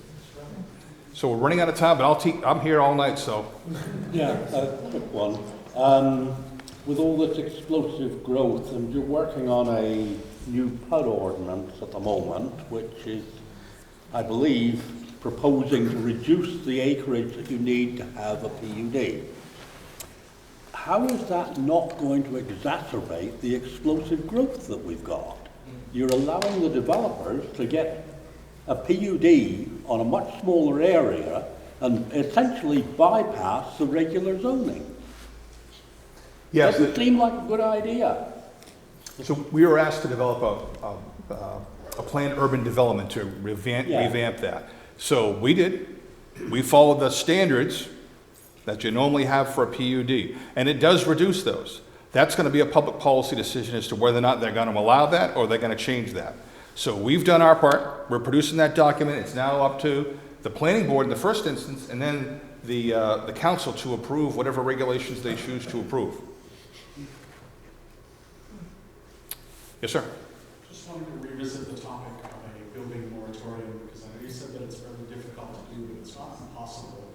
RSA 674:23 allows a building moratorium to be placed if the town can articulate that they're facing unusual circumstances, such as the aquifer issue that you just brought up. That's what they're discussing in Windham right now, is whether or not they're facing those, they can genuinely articulate those unusual circumstances. And a couple of the unusual circumstances examples that are given is overburden on existing infrastructure and overburden on public safety resources. If you can show those things, then the planning board can recommend a moratorium for a set period of time in order for us to address those issues before we resume on this development. So my question is, when we're talking about data mining and feeding the appropriate data to our elected officials and so on, do we have a mechanism in place to examine the impact of all this development on our existing infrastructure, such as our water infrastructure, and do we have a mechanism in place to determine the impact of all this development on our public resources, our public safety resources, that we can then say to the planning board, hey, we have a situation here, perhaps a moratorium is appropriate. I mean, are we equipped to do that, sir? We are not. We're not in a good position to make those arguments based on data and making a strong argument to do that. And that's what the attorneys also said in the case of Wyndham, that you're not going to be able to do this because the legislature can pass all the laws they wish, but the Constitution trumps that. And the individual property rights, people being able to do what they want on their own land and being able to enjoy that land and use the economic value of that land trumps any one of those statutes, because unfortunately it happens all the time that the courts overrule what the legislature has said. So they'll look at that on a case-by-case basis. If I had the data points that I think I should have, I'd be far more comfortable making that argument. I don't feel comfortable about doing that right now. And we can all see it. We drive around, we can see it. But you're gonna have to go in front of a judge and have to articulate that. Look, at this intersection, all these intersections, and we identified them on Monday with, Councilor Bouchard was sitting in, and so wasn't John here. We identified all those. If I could show the level of failure of all those, look at this, they were not like this before. They are like this now. And look at this drone video, Judge, of this traffic queue that's backed up in here. That's real evidence. We're not there yet. I need to work on that, and I need to do it quickly. And that's what we're trying to do. The Traffic Safety Committee meets quarterly. That's not fast enough for me. So I have my own staff team that I created. We're going to work on this in between those meetings and move this forward. Richard Belinsky here actually provided me some information, and he made some suggestions that I started to follow up on in terms of traffic counters. And he actually provided me some of the companies that do that. And I'm familiar with that. So it really kind of, I was dealing with some other fires, but I just went off in that direction and started to do some work on that to collect that information. And that's part of what the Traffic Management Working Group, and again, Mr. Bouchard, Mr. Wilson were there to see that we were talking about how we're going to use that. We actually have 4 devices right now that don't even work, that somebody paid for. I don't think it was the town. I think developers paid for it in the past, and they actually produced data. So we sent our people out there, let's get them working, so we can actually get data with the devices that we do have. And we need more of those. We need real-time data all the time. And we need to be able to collect that over years and show the impact, which we are just not there. And that's administration. That's administration's responsibility to advocate for that. And, you know, that's what I have to do, and that's what I'm doing. It's not their fault. Yes, ma'am. Can you tell us what is going to be built on South Road where they're tearing down all those trees?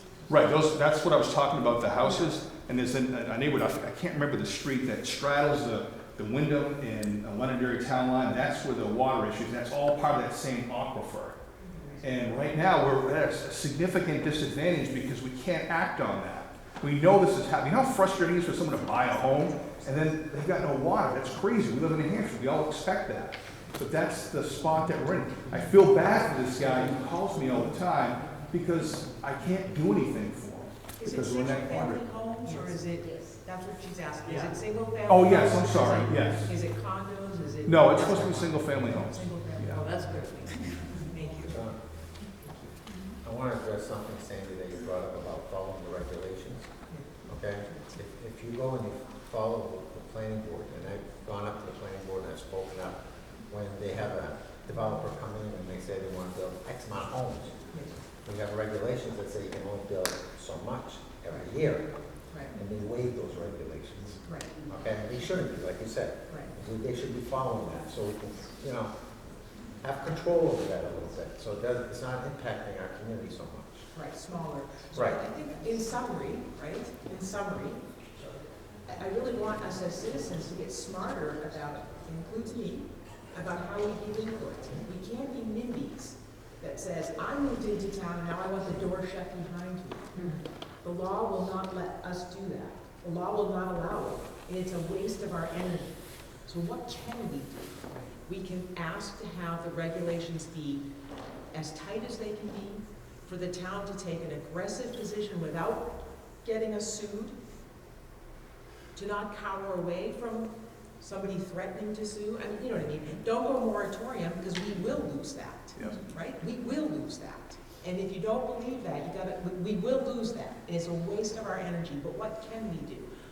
Follow the regulations that are there, get better regulations if that is a possibility.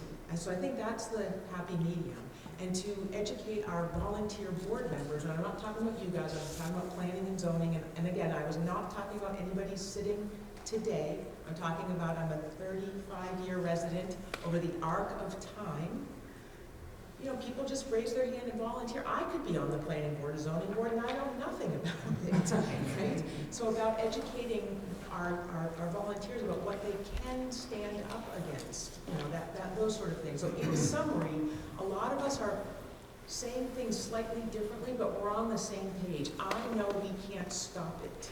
So every open lot in town that you love, you gotta ask yourself a couple things. Do we already have a conservation easement on it? And if not, can we get one? And am I willing to pay the taxes to do that? Right? It's right? Am I willing to pay more on my tax bill? Me personally, I'm willing to give Sean more money. I am. I am, because I There aren't trust- too many of those. I'm not being crazy. I'm not being crazy. We are understaffed in certain areas. And you can hear it if you pay close attention. He's not saying that, but he doesn't have the horsepower to do the things that need to be done. Me personally, the school population has been going down for 15 years. I'm saying that number without being, it's probably about 15 years. Every year, the school population is going down. I want the kids to be educated. My child went through the school system. I want teachers to be paid well, but I want the microscope that we tend to put on the town to be put on the school. That's all. We're not, you know. There's a role that we have to play too, and that's, we need to be transparent with this council. We want transparency. Yes. We want public engagement, and this is one of those, because we have to educate the public. Fortunately, we still have direct democracy. We're not like a city where we have a council that doesn't answer to people. You folks get a say. So these public engagement sessions, I'm very encouraged by the number of people who actually came, and a lot of you, I don't know because I haven't been here that long, right? But this is a great opportunity. So we have to do more. I'm talking about staff, not elected officials. We need to do more to get information out to you, engage with you, and answer your questions and help you to understand so that you can talk to your elected officials about what you want. And that's why I would encourage you, we have a couple of sessions coming up. Strategic plan, really important. Public feedback sessions. I've got one scheduled for businesses, but anybody can go to it in December, and there's going to be at least 2 others for the general public. Those will probably be in the evening. That one in December will be during the daytime because we're trying to cage a business, but anybody can go to that session. We really need to get that. That's going to be helpful because we're going to put it in black and white where we want to go, what are our objectives. If we want to enhance the amount of conservation land, that may be an objective that we're going to try to achieve. And then what are the steps to get there? And did we measure that to see if we actually accomplished that task? What are we actually doing about traffic safety? Are we making any progress? And if not, why not? We can't keep throwing money at a problem that doesn't produce anything. So that's a key part of that process that is moving forward. And then one other thing I'll put a plug in for, ethics policy. The council has asked for a new ethics code, and we've made a lot of fine-tuned combing on that. It's been sent back out again. We'll be having a public engagement session on that. A lot of people may not be as interested in that, but I think it's really important because you have a lot of trust, or you need to be able to trust us to do our work. It's important that we have solid ethics provisions and we train our people in terms of ethics. I want to thank everybody again for coming tonight. We will be doing these on a quarterly basis in different parts of the town. This has been great. Thank you. Thank you.